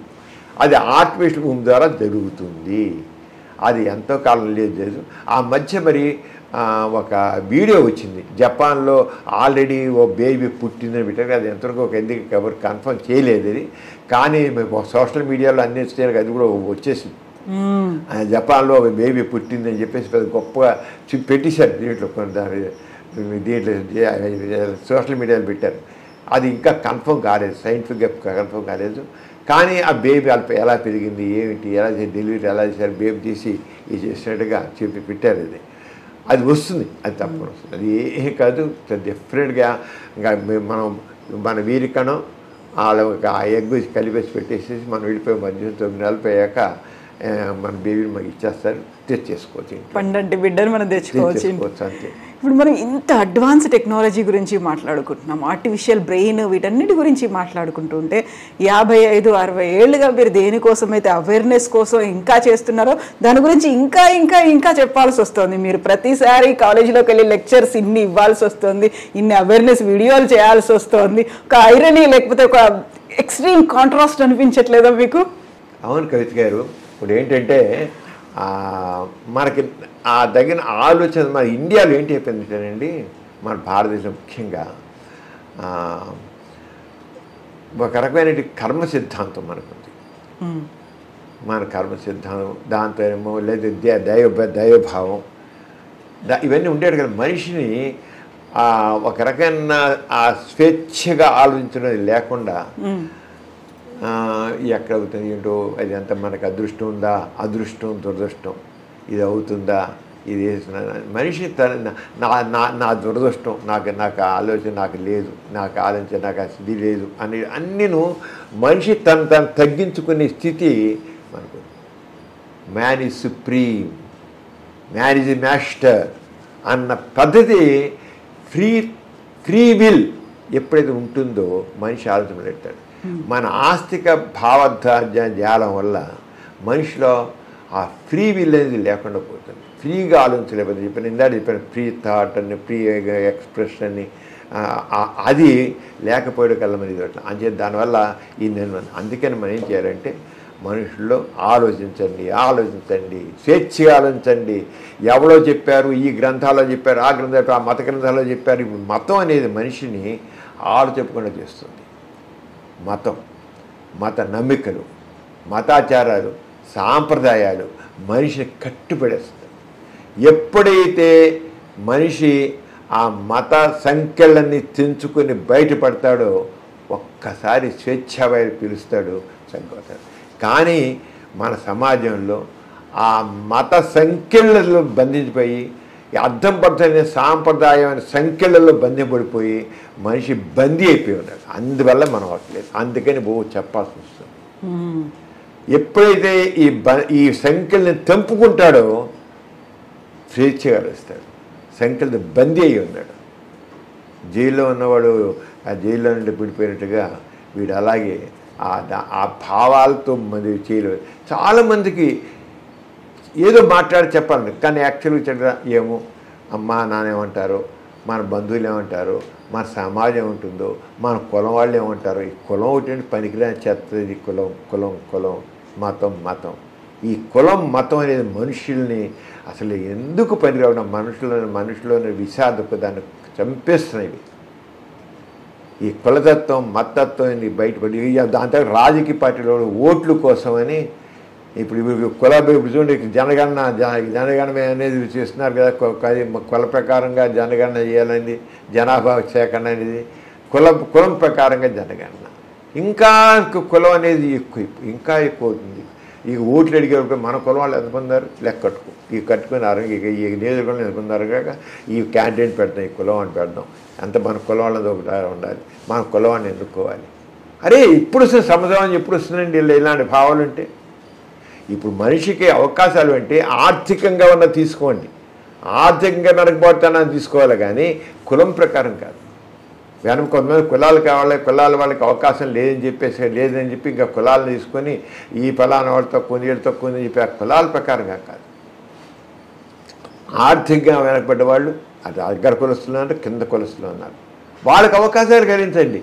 మన సంవత్సరం మీరు రష్యా కానీ చైనా కానీ ఇంకో దేశాలు కానీ తక్కిన దేశాలు ఏ దేశాలైతే అడ్వాన్స్ అయ్యో చాలా దేశాలు కొన్ని దేశాలు మనకంటే తర్వాత స్వాతంత్రం వచ్చాయి, కానీ వాళ్ళు చాలా అడ్వాన్స్ అయిపోయారు. వాళ్ళు మనకంటే అన్ని రకాలుగా అడ్వాన్స్ అయ్యారు. మనం ఎందుకు అవ్వలేదంటే మనకి కులం మతం అనే దాంట్లో ఉంది. మనం వాళ్ళు ఏం చేశారంటే ఆర్థికంగా అవకాశాలు ఇచ్చారు. ఎవరికి ఆర్థిక అవకాశం తక్కువ ఉన్నాయో వాళ్ళందరికీ అవకాశం లేదు. ఈ కులం అనేది అడ్డుపాటు. ఇప్పుడు మీరు సెక్స్ రిలేటెడ్ లెటర్స్ రాస్తున్నారు, ఆర్టికల్స్ రాస్తున్నారు, మీకు సమస్యల కోసం మీ ఆన్సర్స్ కోసం ఇప్పటికి కూడా బోల్డంతమంది ఎదురు చూస్తున్నారు. ఆల్మోస్ట్ 5 దశాబ్దాలుగా అంటే 50 ఏళ్లకు పైగా మీరు నిరంతరం రాస్తూనే ఉన్నారు. ఇప్పటికీ మీకు 87 years వచ్చినప్పుడు కూడా you are still educating them. ఏమనిపిస్తుంది ఆ ఈ విషయంలో మీకు? ఏమనిపిస్తుందంటే అసలు ముందు మాకు ముఖ్యంగా మా బ్రాటప్ అండి, మా నాన్నగారు, మా ఫ్యామిలీ, మా గోరా గారు, మా నాన్నగారు, ఆయన వచ్చిన పరమ సనాతన కుటుంబం నుంచి వచ్చారు. కానీ ఆయన ఎప్పుడైతే సమాజంలో బయటకు వచ్చారో ఏమిటి అసమానతలు, ఏంటి ఎందుకున్న అసమానతలు, ఇందాక చెప్పి అదే క్రిటికల్ థింకింగ్ కావాలని చెప్పి నేను, ఎందుకున్న అసమానతలు ఏంటి, అంటరాని వాడు అనేది ఏంటి, ఆడవాళ్ళు ఎందుకు కలిగిస్తున్నారు, ఎందుకు భర్త చనిపోతే విధవరాలని చెప్పేసి బూడుగుని చేసి కూర్చోబెడుతున్నారు, ఏంటి అసలు ఏంటి ఇదంతాను ఆయన ఆలోచన ప్రశ్నించమనేటారు. ఆయన ఆ ప్రశ్నించడంతో ఆయన చివరికి అంత సనాతన కుటుంబంలో వచ్చిన ఆయన కూడా నాస్తికుడిగా మారాడు. నాస్తికుడు నో, ఇవన్నీ తప్పు అంటే మా దైవ కేంద్రమైన ఆస్తికత్వం మనిషిని బందీ చేస్తుంది. వాడు ఫ్రీగా నాస్తిక హ్యూమన్ సెంటర్డ్ ఫిలాసఫీ కాల్ మనకి అని చెప్పి నాస్తికత్వం తీసుకుని ఆ రంగా నాన్నగారు డెవలప్ చేసి అదే భావజాలం అందరికి మా నాన్నగారిది కానీ మా నాన్నగారు 9 పిల్లలు మేము, మా తమ్మండ్రం మేము అలాగే ఉన్నాం. అందరం మనవులు మునిమన, మా నాన్నగారికి మొత్తం 80 మంది మనవలు మునిమనలు ఉన్నారు. అందరూ కూడా ఇదే రంగా మా మ్యారేజ్ అన్నీ కూడా రకరకాల అందరూ అన్ని కులాల్లో అన్ని మతాల్లో అంటే మేము ఏమంటామంటే కులరహిత మతరహిత వివాహాలు అంటాం. మాకేం కులం లేదు, మతం లేదు, వీఆర్ హ్యూమన్స్, దట్స్ ఆల్. ప్రతి వ్యక్తి కూడా ఫ్రీగా ఆలోచించాలి, సంఘదృష్టి ఉండాలి, వ్యక్తిత్వంతో ఉండాలి, వ్యక్తి గౌరవం ఇవ్వాలి. నాకే గౌరవం కావాలనుకుంటున్నాను, మీకు అదే గౌరవం కావాలి. నాకే కదా గౌరవం, మీకు కూడా సేమ్ గౌరవం కావాలి, సేమ్ రెస్పెక్ట్ మీకు కూడా కావాలి. ఆ రంగ భావజాలంతో మేము అందరం ఎదిగిన చేత ఇప్పటికీ అలాంటివి ఉంది. అలా ఇంకా వస్తుంది. రాబోయే యుగం నాస్తికత్వం అంటే మానవత్వానికి విలువ ఇచ్చేది, మానవవాదానికి విలువ ఇచ్చేది. అంతే, అది వస్తే అవ్వదు. ఇప్పుడు మీరు చాలామంది మన మధ్య జనాభా లెక్కలు తీసుకుంటే ప్రపంచవ్యాప్తంగా తీసుకుంటే 24% మంది మాకే కులం మాకేం మతం లేదు, మాకు దేవుళ్ళ నమ్మకం లేదని ఇచ్చారు 24% మంది. కానీ తక్కిన వాళ్ళు చెప్పలేదు అంటే వాళ్ళు తటస్థులు పడతారు. ఇప్పటికి మన భారతదేశంలో చాలామంది మీరు దగ్గర చాలా ఫ్రీగా ఉంటారు. వాళ్ళు మా పేరుకి చెప్పుకుంటారు, ఎందుకు లేదు నా పలానా మతం లేండి, మా పలానా కులం లేండి మా అని చెప్తారు. కానీ యాక్చువల్గా మనం వెళ్ళి మాట్లాడితే ఏంటండి వీరికి పిల్లలు, ఏంటండి అర్థం లేని ఆచారాలు, ఏంటండి అంత గతిలేక ఆచరిస్తున్నామండి అంటుంటారు. గతిలేక ఆచరిస్తున్నామండి ఇవన్నీ, ఏంటండి సాంప్రదాయాలు, ఏంటండి ఇవన్నీ అంటారు. ఎప్పుడైతే లిబరేట్ అయ్యేవాళ్ళు కొంతమంది గట్టిగా తయారవుతారో ఆటోమేటిక్గా వాళ్ళు కూడా అది రాబోయే మార్పు మాత్రం తప్పదు, వచ్చి తీరుతుంది. అంటే కొంతమంది పిల్లి మెడలో గంట వరకు కడతారన్నట్లుగా who bells the cat first, అంతే మొదట కట్టేది ఎవరు మనకు అర్థం. ఇప్పుడు 9 మంది పిల్లలు గోరా గారికి, లవణం, సమరం, విజయం, నైతికం, తర్వాత 9వ మీ చెల్లి పేరు నౌ. అలా పెట్టడానికి వెనకాల ఉంది ఏంటి అసలు? ఏంటంటే మా నాన్నగారి పేరు గోపరాజు రామచంద్రరావు, అంటే దాన్ని బట్టి హిందూ అని తెలిసిపోతుంది. అంచేత నాన్నగారు సరే హిందూ అని చేసి కులం కూడా చూస్తుంది, పలానా గోపరాజు వారా, పలానా కులం వాళ్ళు అని. అంతే తీసి గోపరాజులో గో తీసుకున్నారు, రామచంద్రరావు రాసి గోరా అని రిజిస్టర్ చేస్తున్నారు. గోపరాజు రామచంద్ర అంటే గోరా అని చేశారు. చేసిన తర్వాత మా పెద్దక్కయ్య పుట్టడానికి ఇంకా నాన్నగారికి ఇంకా అంత స్ట్రాంగ్గా నమ్మకాలు లేవు. కానీ మా పెద్దకి ఫస్ట్ మా పెద్దకి మనోరమ అని ఉప్పిగుంది, తన వయసు 96 ఏళ్ళు తనకి. మా పెద్దక్కయ్య తను ఉంది. తర్వాత సాల్ట్స్ సత్యాగ్రహ టైంలో ఉప్పు సత్యాగ్రహ పెద్దన్నయ్య పెట్టాడు. 2వ సంతానం లవణం అని పేరు పెట్టారు. అప్పటికి మన నాన్నగారికి మరి అప్పటికే జాతీయ భావాలన్నీ ఉన్నాయి కదా, మార్భావాలు ఉన్నాయి కదా. మరి ఆయన లెక్చరర్గా ఉంటున్నా పార్టీ లెక్చర్ అయినా లాభం పెట్టారు. తర్వాత పుట్టిన అమ్మాయి అంటే పేరులో కులం మతం ఉంటుండకూడదు. అంచేత మైత్రి అని పేరు పెట్టారు. గాంధీ ఇర్విన్ ఫ్యాక్ట్కి మా అక్కయ్యకి రెండో అక్కయ్య మైత్రి అని పెట్టారు. తర్వాత మూడో అక్కయ్యకి విద్య అని పేరు. గాంధీ గారు బేసిక్ ఎడ్యుకేషన్ విధానాన్ని ప్రవేశపెట్టారు. అంటే విద్య, చెన్నుపాటి విద్యని విజయవాడలో 2 సార్లు పార్లమెంట్ మెంబర్గా చేసిందను, ఎలక్ట్ అయింది తను. అంచేత విద్య అని పెట్టాను. చెన్నుపాటి విద్య మా సిస్టమ్, మూడో సిస్టమ్. తర్వాత మా అన్నయ్య విజయం. నాన్నగారు ఇప్పుడు కాంగ్రెస్ ఉద్యమంలో ఒక యాక్టివ్గా, స్వాతంత్ర ఉద్యమం చాలా యాక్టివ్గా ఉండేవారు. అంచేత అప్పుడు కాంగ్రెస్ చాలా స్టేట్స్లో వచ్చేసింది. మనకి స్వాతంత్రం రాకముందే ఎలక్షన్ జరిగితే దాంట్లో కాంగ్రెస్ విజయం సాధించి అంటే విజయం అని పెట్టారు. తర్వాత సమరం. నేను ఆ సమరం ఏంటి సెకండ్ వరల్డ్ టైంలో పెట్టాను నేను. వార్ యుద్ధం అది ఆ యుద్ధం చేస్తాను ఇప్పుడు ఇప్పటికి కూడా. నేను ఇప్పుడు మీ ముందు యుద్ధం ఇలాగే చేస్తున్నా, మాటలు యుద్ధం చేస్తున్నాను. అందుకే నా యుద్ధం మా అపోహల మీద యుద్ధం, అసమాధాన యుద్ధం, రుగ్మతల మీద యుద్ధం చేస్తున్నాను. సమరం అనేది యుద్ధం అనేవాడు. తర్వాత మా బ్రదరు తమ్ముడు నియంత తను ముసోల్ని, హిట్లరు, స్టాలిను ఆ టైంలో పుట్టాడు. వాళ్ళందరూ నియంతలు కదా, అదే నియంతలు ఉంటారు. తర్వాత మా ఇంట్లో అందరూ జైలుకి వెళ్ళారు. అప్పుడు స్వాతంత్ర్య ఉద్యమం కోసం అని మా నాన్నగారు వెళ్ళారు, మా అమ్మగారు వెళ్ళారు, మా అక్క వెళ్ళింది, మా అన్నయ్య వెళ్ళారు. అందరూ స్వాతంత్ర్యం కోసం జెండా పట్టుకుని జై హింద్ అంటే జైలు పెట్టేసేవాడు కదా. అలా మా అమ్మని అందరూ జైల్లో పెట్టారు. బాబు బ్యానర్ దగ్గర జైల్లో పెట్టారు. ఆ జైలు పెడితే అప్పుడు మా అమ్మ జైల్లో ఉన్నప్పుడు ప్రెగ్నెంట్. జైల్లోనే మా కడుపులో మా చెల్లెలు జైలు బయట రాగానే 6 రోజుల్లోనే పుట్టేసింది. దానికి మారు అని పెట్టారు. స్వాతంత్ర్యం వచ్చే ముందు పుట్టింది. స్వాతంత్ర్యం వస్తుంది ఆల్మోస్ట్ డిసైడ్ అయిపోయింది. మా దేశం లిబరేట్ అయిపోతుంది. అదే మార్పుకి మారు అని పెట్టారు. తర్వాత స్వాతంత్రం వచ్చేసిన తర్వాత మా చెల్లెలు పుట్టింది. చెల్లెలు పుడితే 9వ సంతానం. అంటే నాన్నగారు నవ్ అని పెట్టారు. నవ్ అనేది 2 రకాలు చెప్తారు. నవ్ అంటే హిందీలో నవ్ అంటే 9, హిందీలో నవ్వు. అదే నవ్ అని NOW అయినట్లయితే నవ్ స్వాతంత్రం వచ్చామని ఏంటి మనకు ఇప్పుడు కర్తవ్యం ఏంటి? మనం ఇంత పోరాటాలు చేసాం దేశం కోసం, ఇంత స్వాతంత్ర్యం కోసం చేసాం. ఇప్పుడు మనం ఇప్పుడు ఏం చేద్దాం, ఎలా చేద్దాం, మన దేశాన్ని అభివృద్ధి అనేది దాంట్లో చేద్దామని ఆ రంగా. అలాగే పిల్లలు, మనవల పేర్లు అన్ని రకాల మా దగ్గర అన్ని రకాల మహమ్మదన్ పేర్లు ఉన్నాయి. రకరకాలుగా అన్ని రకాలుగా ఉన్నాయి. అన్ని ఎలక్షన్ టైంలో పుడితే చునావని, సూయిజ్ బాగా ఇప్పుడు పుట్టే సూయిజ్ అని ఇలాగా అలాగే మంత్రి నాన్నగారేమో మంత్రులు ఆడంబరాలు వెన్నాడాలి, ప్రజలతో ఉండాలి. అంతకి ఇప్పుడు మంత్రులు చూడండి ఎంత ఆడంబరాలు ఎందుకు చెప్పండి. వాళ్ళు ప్రజాప్రతినిధులు వాళ్ళు ఎంత ఆడంబరం అంటే అంత మంత్రులకు ఆడంబరాలు పనికిరావు. వాళ్ళకి ఎంత దాబు తప్ప పనికాదు. అందరూ సేవకులు. మంత్రి హమారా నౌకర్ హై, మంత్రులు మన నౌకర్లు, ప్రజలు యజమానులు అని చెప్పి నాన్నగారు చాలా చేశారు. ఏంటి ప్రజలు by the people, for the people, of the people democracy అంటే. కానీ డెమోక్రసీలో ప్రజలేమో సేవకులు అయిపోయారు, మంత్రులందరూ యజమానులే కూర్చున్నారు. రివర్స్ అయిపోయింది ప్రజాస్వామ్యం.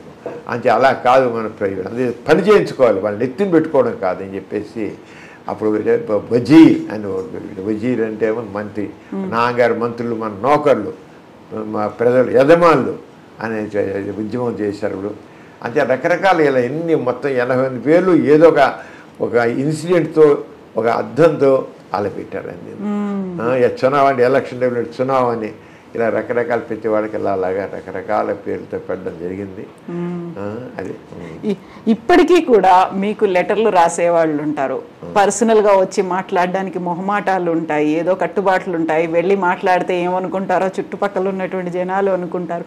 ఏ ఏజ్ వాళ్ళు ఎక్కువగా మీకు లెటర్స్ రాస్తూ ఉన్నారు? ఎక్కువ యూతేనండి, ఎక్కువ యూత్ రాస్తారు. వచ్చేవాళ్ళు మాత్రం 40-50 ఏళ్ళు దాటిన వాళ్ళు వస్తారు. వాళ్ళకి ఆల్రెడీ కొంత పని చేసిన తర్వాత వాళ్ళకి ఇన్నివిటీ డెవలప్ అవుతుంది. అంటే దానికోసం వాళ్ళు మనం ఎందుకు సెక్షన్ కోల్పోతున్నాము అని వాళ్ళకి అనిపిస్తున్నారు, వస్తారు. యూత్ కూడా వస్తున్నారు. ఇప్పుడు ఈ మధ్య యూత్ కూడా బాగానే వస్తున్నారు. ఉత్తరాల మంది ఎక్కువ మంది యూత్ రాస్తారు ఎక్కువ మంది. ఈనాడులో నేను రాసేవాడు మాత్రం ఈనాడు కానీ స్వాతిలో కానీ రాసే మొట్టమొదటి రోజుల్లో ఒక రోజుకి 600, 700, 800 ఉత్తరాలు వచ్చాయి. 600 ఆ రోజుకి, వారానికి కాదు రోజుకి ఆ 1000 దాకా వచ్చిన రోజులు ఉన్నారు. ఆ రోజు తక్కువ ఎప్పుడు లేవు, 500-600 పైన లెటర్స్ ఉండేవి. అంత ఎక్కువగా లెటర్స్ వచ్చి ఇప్పటికీ మీకు తర మెయిల్స్ మాత్రం రోజుకి 200-300 మెయిల్స్ రావడం అంటే ఇప్పటికి మెయిల్స్ వస్తున్నాయి. రోజు ఇప్పటికి మెయిల్స్ వస్తున్నాయి. అంటే అది ఉత్తరాలు అనేది విషయం జరగాల. యంగ్ పీపుల్ కూడా బాగా చేస్తారు. లేడీస్ మాత్రం వాళ్ళ ఉత్తరాలు ఏదైనా ఒక కవర్ వచ్చిందంటే, కవర్ వచ్చి ఇంత లావు ఉందంటే ముందే ఎక్స్పెక్ట్ చేస్తారు లేడీస్ అని చెప్పేయచ్చు. లేడీస్ మాత్రం ఇంకా మనసులో అంతా మొత్తం రాసేస్తారు. నిజంగా వాళ్ళకి అర్థమవుతాం, మన భారతదేశంలో ఆడవాళ్ళకి వాళ్ళ భావాలు చెప్పుకోవడానికి అవకాశం లేదు. ఇప్పుడు తగ్గింది, ఇప్పుడు వచ్చిన స్వేచ్ఛ వచ్చాను. కానీ నేను మొట్టమొదటి నేను 20-30 ఏళ్ల కిందటి 40-50 ఏళ్ళ క్రితం చెప్తున్నాను. అసలు ఉత్తరాది పెద్ద కట్ట వచ్చిన లేడీస్ నుంచే ఎంత తీసి లేడీ అవుతుంది. ఇక ఎన్ని రకాల మానసికంగా ఆమె కుంగిపోతుంది, చెప్పుకోలేకుండా ఎలా ఉంది, ఎంత బాధపడుతోంది, ఎంత మదన పడుతోంది, ఆమె వేదన ఒక 5 పేరు 10 పేరు ఉత్తరాలు రాయడం. ఎలా చెప్పాలో నాకు తెలియట్లేదు. నాకు how to express my agony. Husband కూడా చెప్పగలుగుతున్నాను, ఇంట్లో కూడా చెప్పలేదు, వినేవాళ్ళు లేరు, ఏం లేదు, నేను బాధపడుతున్నాను, నాకు ఇంత ఇదిగా ఉంది అని. ఇప్పటికీ కొన్ని లేడీస్ వస్తారు మాట్లాడితే మాత్రం. మగవాడు సరిగ్గా చెప్పడండి. మగవాడు ఎప్పుడు కూడా తనకు వచ్చిన ప్రాబ్లం చల్లగా వచ్చి ముంచుకుని అంటారు రంగా వచ్చేది స్పష్టంగా చెప్పడం మగవాడు. ఆడవాళ్ళు మాత్రం వచ్చారు స్పష్టంగా, ఎంత క్లియర్గా చెప్పాలి స్పష్టంగా చెప్పేస్తారు, ఎక్కడ దాచుకోకుండా. చాలామంది లేడీస్ వాళ్ళ ప్రాబ్లమ్స్ అన్నీ కూడా వాళ్ళు ఏంటంటే భర్తకి చాలామంది శీకస్కలం అయిపోయి తనకు ఒక 6 నిమిషంలో వీర్యం పడిపోతుంది. దాంట్లో చడిపోతే పక్కనే పడుకుంటాడు. ఈవిడికి అప్పుడు మూడు వస్తుంది. ఆ మూడు వచ్చి చాలా రెస్ట్లెస్ అయిపోతుంది. రెస్ట్లెస్ అయిపోయి ఇంకా నిద్రపోలేదు. నిద్రపోయి మన్నాడంతా చాలా జల్లుగా తయారవుతుంది. ఏం చేయాలో నాకు తెలియదు అంటుంది. ఇలాగ ఇంత ఇదైపోతాను స్త్రీ అలా ఎక్స్ప్రెస్ చేస్తుంది. ఫోర్ ప్లే అనేది మనకి తెలియదు చాలామంది. ఫోర్ ప్లే అంటే ఏంటో తెలియదు. ఆ ఫోర్ ప్లే చేసే కనీసం ఇద్దరు సమానంగా చేసుకొని పార్టిసిపేట్ చేసి ఒకరికొకరు ప్రేరణ కలిగించి అప్పుడు ఒకళ్ళు మగవాడు ఒక 5 నిమిషాల్లో 2 నిమిషాల్లో వీరిని పడిపోయినా షిల్ బి హ్యాపీ. అసలు ఫోర్ ప్లే లేకుండా ఆడుకు 3 వస్తుంటుంది, జస్ట్ వీడి వీరియం పడిపోయి అంతే అయిపోయి ఆడదాని బతుకు పెద్ద ఎంత చివరికి. ఎందుకని వాళ్ళలో చేసి ఇంకా వద్దు. అసలు నేను నాలో ఎరోజులు వద్దు, నేను కామపరంగా నేనేమాత్రం ఉద్యోగం చెందను, నాకు అవసరం లేదు ఈ సెక్స్. ఈ మగాడు చివరికి తొమ్మ ముద్దులా పడుకున్నాను, నాకు 3 రాట్లా నేను చూస్తాను. ఎక్కడ అమ్మాయి అలా మారడానికి కారణం ఈ మగాడే. ఇలాంటివి చాలా ఎక్కువ చూస్తారు. చాలా ఎక్కువ లేడీస్ ఎక్కువ ఫిజిలిటీ ఎక్కువ ఉంటుంది. లేకపోతే మగవాడు పట్టించుకోకపోవడం, ఆడదని మనం పట్టించుకోవడం.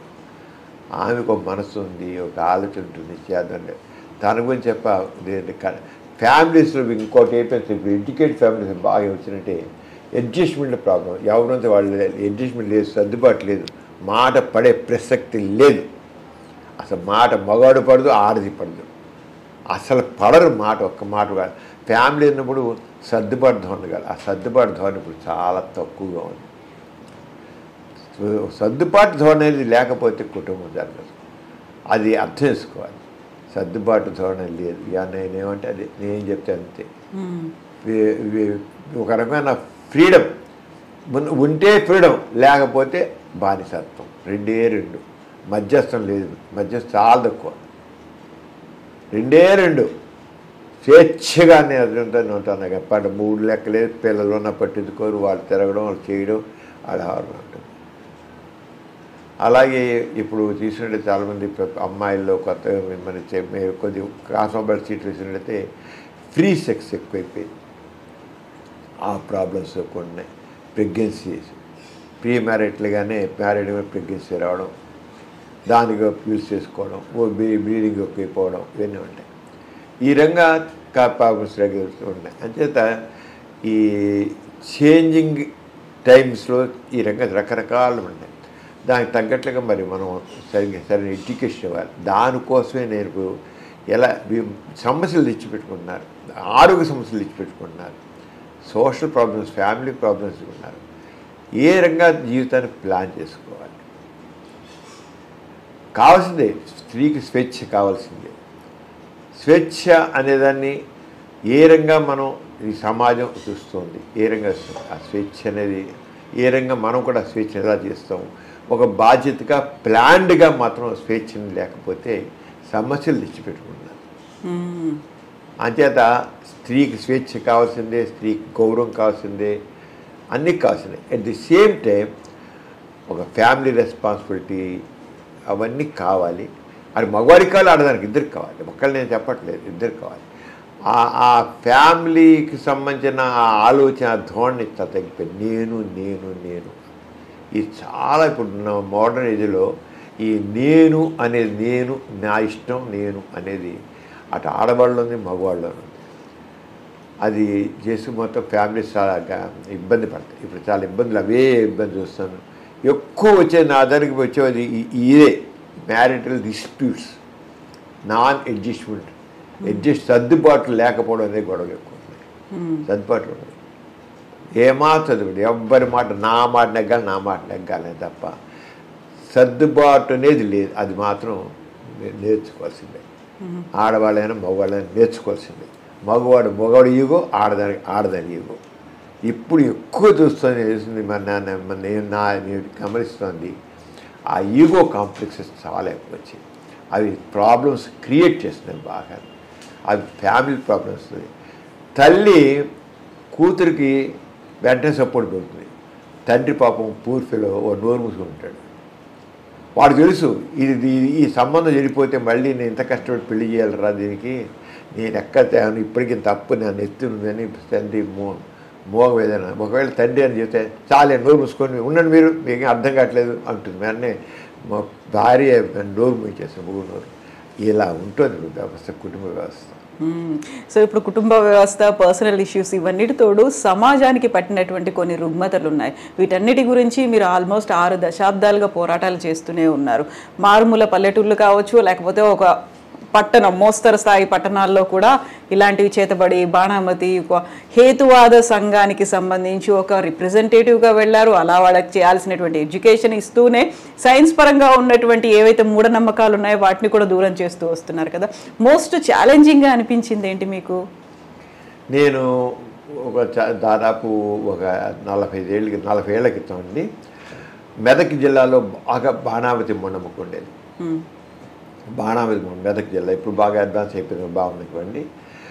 అప్పుడు అరవిందరావు గారిని ఆయన డీజీపీ కూడా చేశారు. అరవిందరావు గారిని ఆయన ఎస్పీగా ఉండేవారు.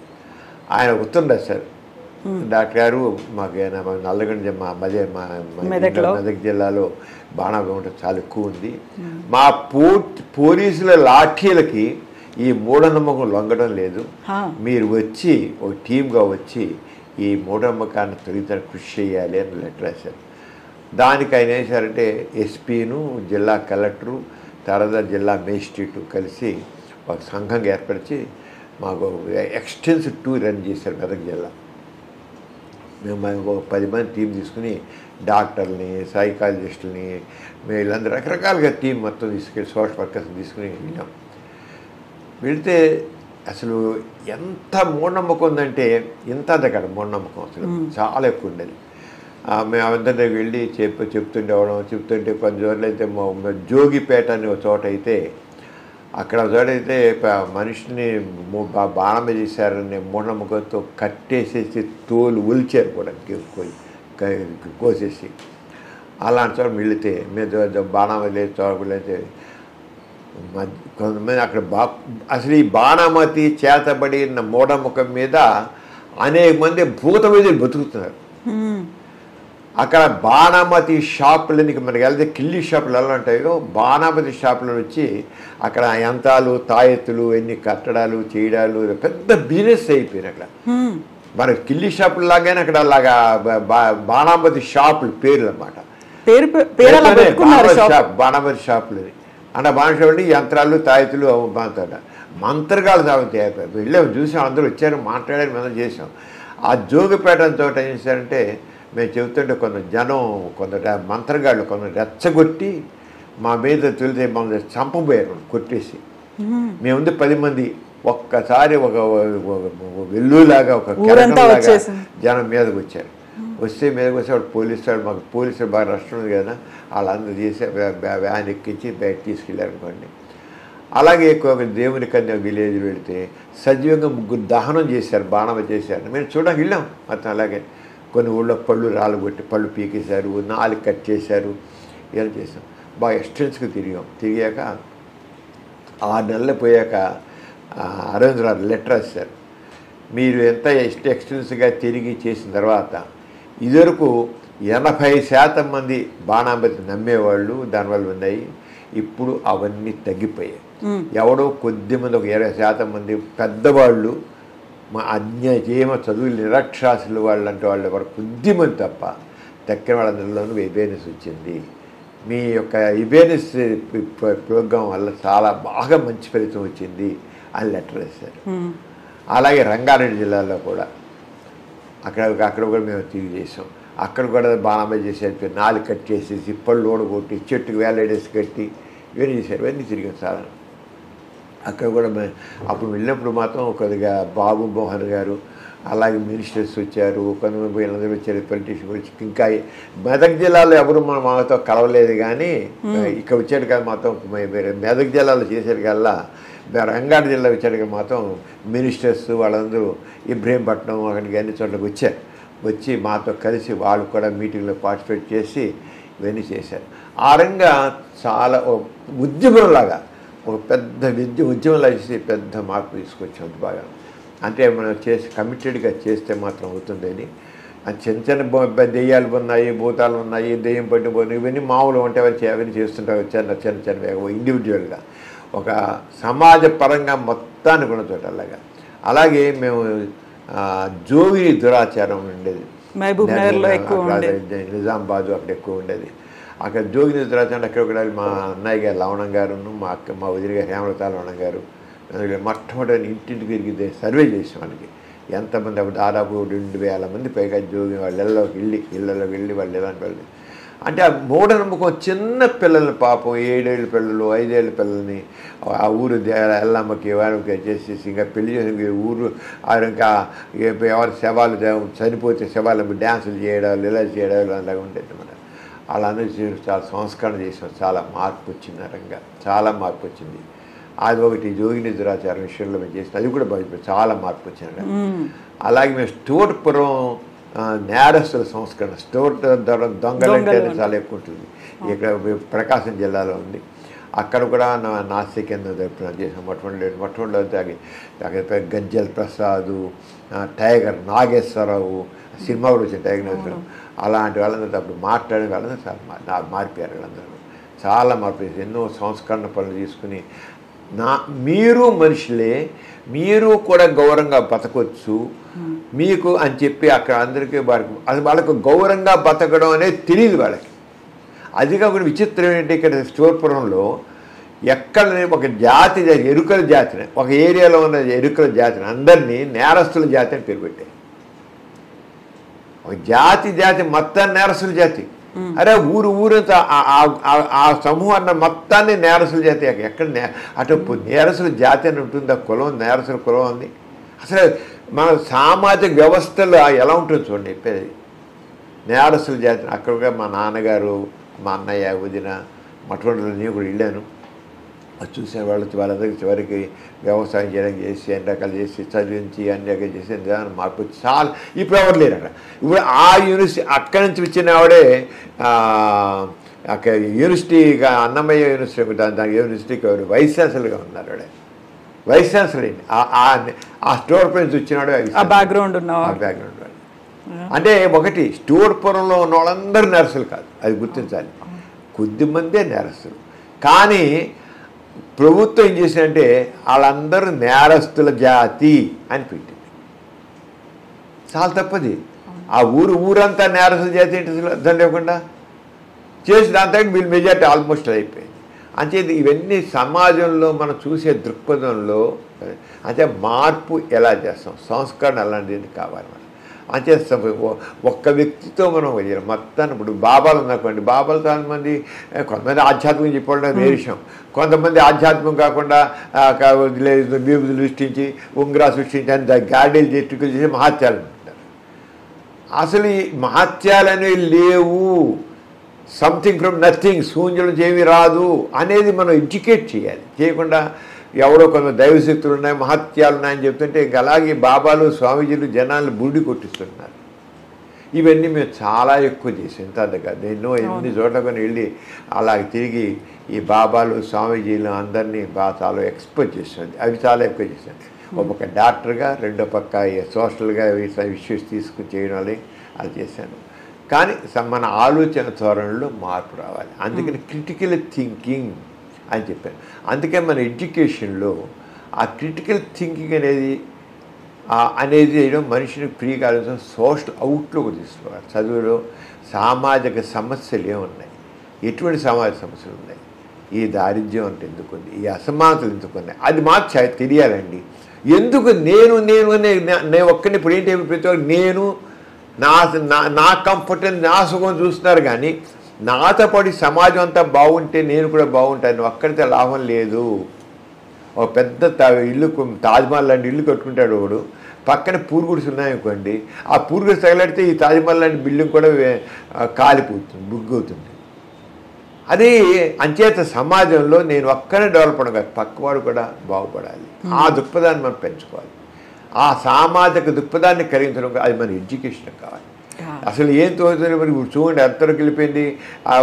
భగత్ సింగ్ పాఠాన్ని తీసేసేయడం, లేకపోతే మొగలాయి వాళ్ళ పాఠాలు తీసేయడం. ఎడ్యుకేషన్లో కూడా మీకు రకమైనటువంటి మతపరమైన ఛాందస భావాలు ప్రవేశిస్తున్నాయి. ఈ ఛాందస భావాలు పనికిరావు. మనుషుల్లో ఫ్రీగా ఆలోచించడం, స్వేచ్ఛగా ఆలోచించడం కాదు. చరిత్రనే మార్చేద్దాం, పాఠాలనే మార్చేద్దాం అంటే కదా కరెక్ట్ కాదు. ఇప్పుడు అలాంటి ప్రయోగాలు కూడా జరుగుతున్నాయి. వాటి కూడా తప్పని నేను చెబుతున్నాను.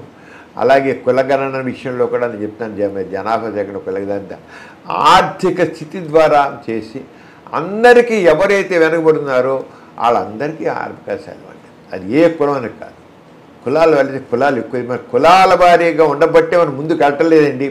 మీరు స్వీడన్ తీసుకోండి, లేదా డెన్మార్క్ తీసుకోండి, లేదా ఇంకో పెద్ద అడ్వాన్స్డ్ కంట్రీస్ తీసుకోండి. అవన్నీ అక్కడ కూడా మనలాగే తెగలు ఉన్నాయి, చాలా ఉన్నాయి. కానీ వాళ్ళు వాటి దృష్టిలో పెట్టుకుండా ఆర్థికంగా వెనకబడ్డ ప్రతి ఒక్కరిని పైకి తీసుకురావాలి, చేయబట్టే వెళ్ళారు. అది కమ్యూనిజం ద్వారా, అది రష్యాలో కావచ్చు, మార్క్సిజం ద్వారా చైనాలో కావచ్చు. అవన్నీ కూడా ఆర్థిక పైగా కమ్యూనిజం మా చైనా కానీ రష్యా కానీ ఎందుకు పైకి వెళ్ళాయి, ఎందుకు అభివృద్ధి చెందాయి, డెన్మార్క్ కానీ స్వీడన్ కానీ ఇంకోటి కానీ ఎందుకు బాగా అభివృద్ధి చెందాయి అంటే వాళ్ళల్లో కులాల బేస్డ్గా ఒక అభివృద్ధిని చూడలేదు, ఆర్థికంగా ఉన్నది చూసి. అంటే వాళ్ళు బాగా అగ్రదేశాలు బాగా డెవలప్డ్ కంట్రీస్ అయిపోయి మనం ఇంకా అండర్ డెవలప్డ్గానే ఉంటాం. డెవలపింగ్గా ఉన్నాం. మనం అండర్ డెవలప్ కానీ డెవలపింగ్గా ఉన్నాం. అంతే మన భారతదేశం ముందు వెళ్ళాలంటే మన అన్ని రంగాల్లో కూడా మనకి దాదంతా ఎక్కడ కావాలి, ఎడ్యుకేషన్లోనే ఆ మార్పు రావాలి. ఆ రంగం మన విద్యా విధానం ఉండాలి. ఉంటే మనం మీరుగా నేను కానీ అలా ఆలోచిస్తాం.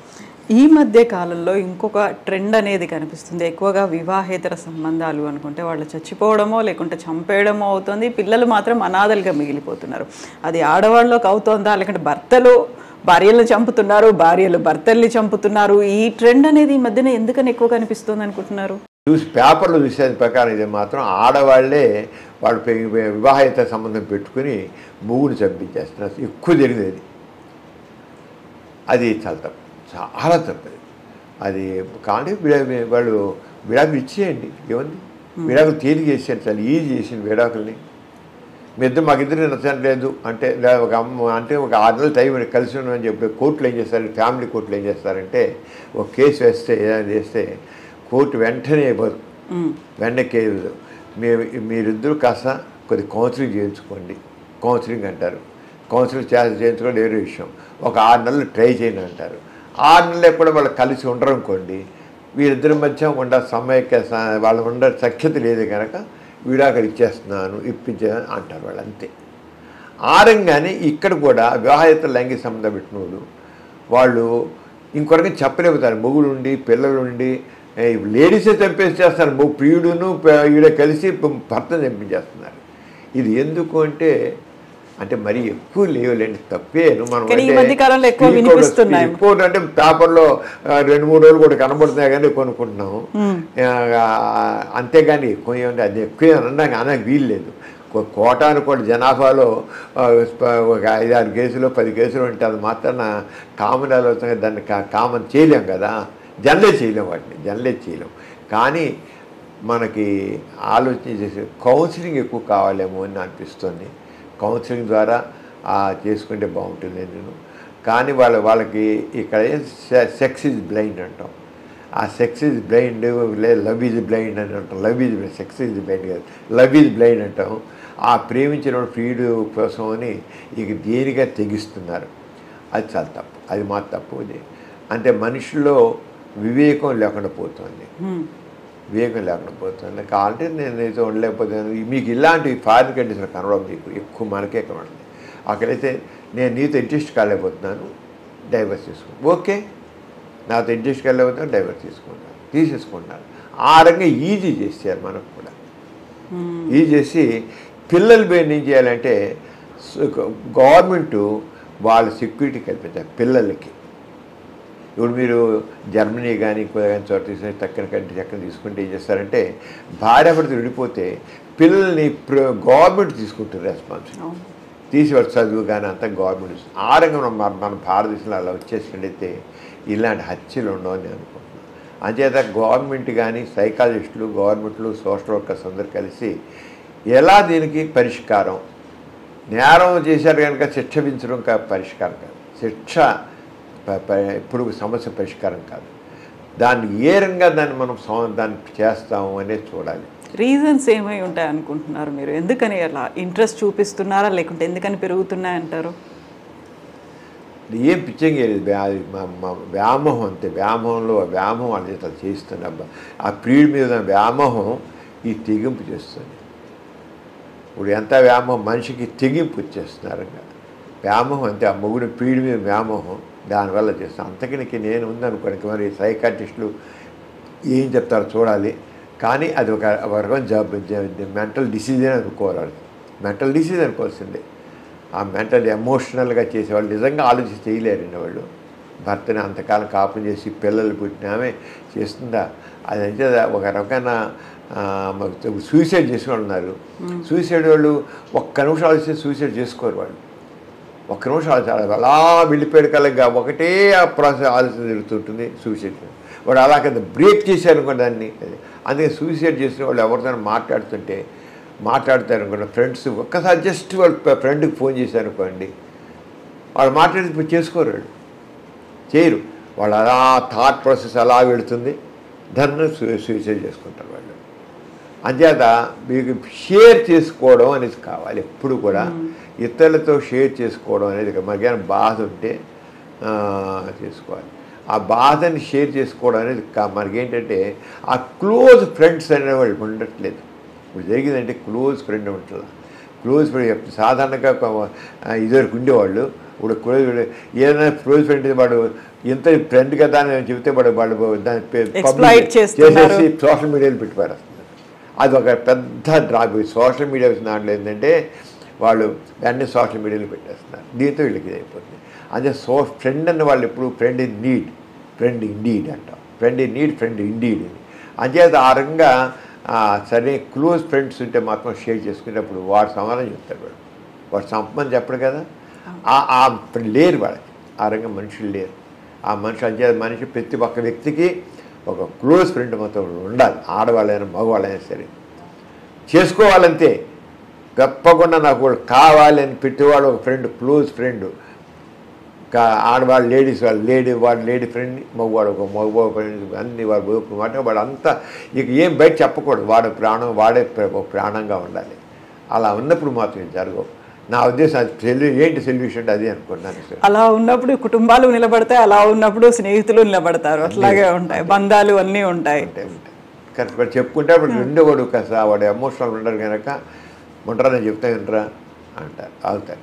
అది చాలా అవసరం. అది థ్యాంక్ యూ సో మచ్ సమరం గారు. మీరు ఇలాంటి బర్త్డేస్ ఎన్నో ఎన్నో ఎన్నో జరుపుకోండి. అలాగే మీరు ఈ అవేర్నెస్ అనేది అటు సొసైటీ పరంగా ఇటు పర్సనల్గా కూడా ఇంకా చేయాల్సినటువంటి అవసరం ఉంది. అలాంటి ఎగ్జాంపుల్స్ ఇంకా కనిపిస్తున్నాయి కాబట్టి you just keep going. More power to you అండి. Thank you so much. Thank you so much. Thank you అండి. Thank you so much. Sir, one life lesson what medicine has taught you. Whatever you can do without expecting.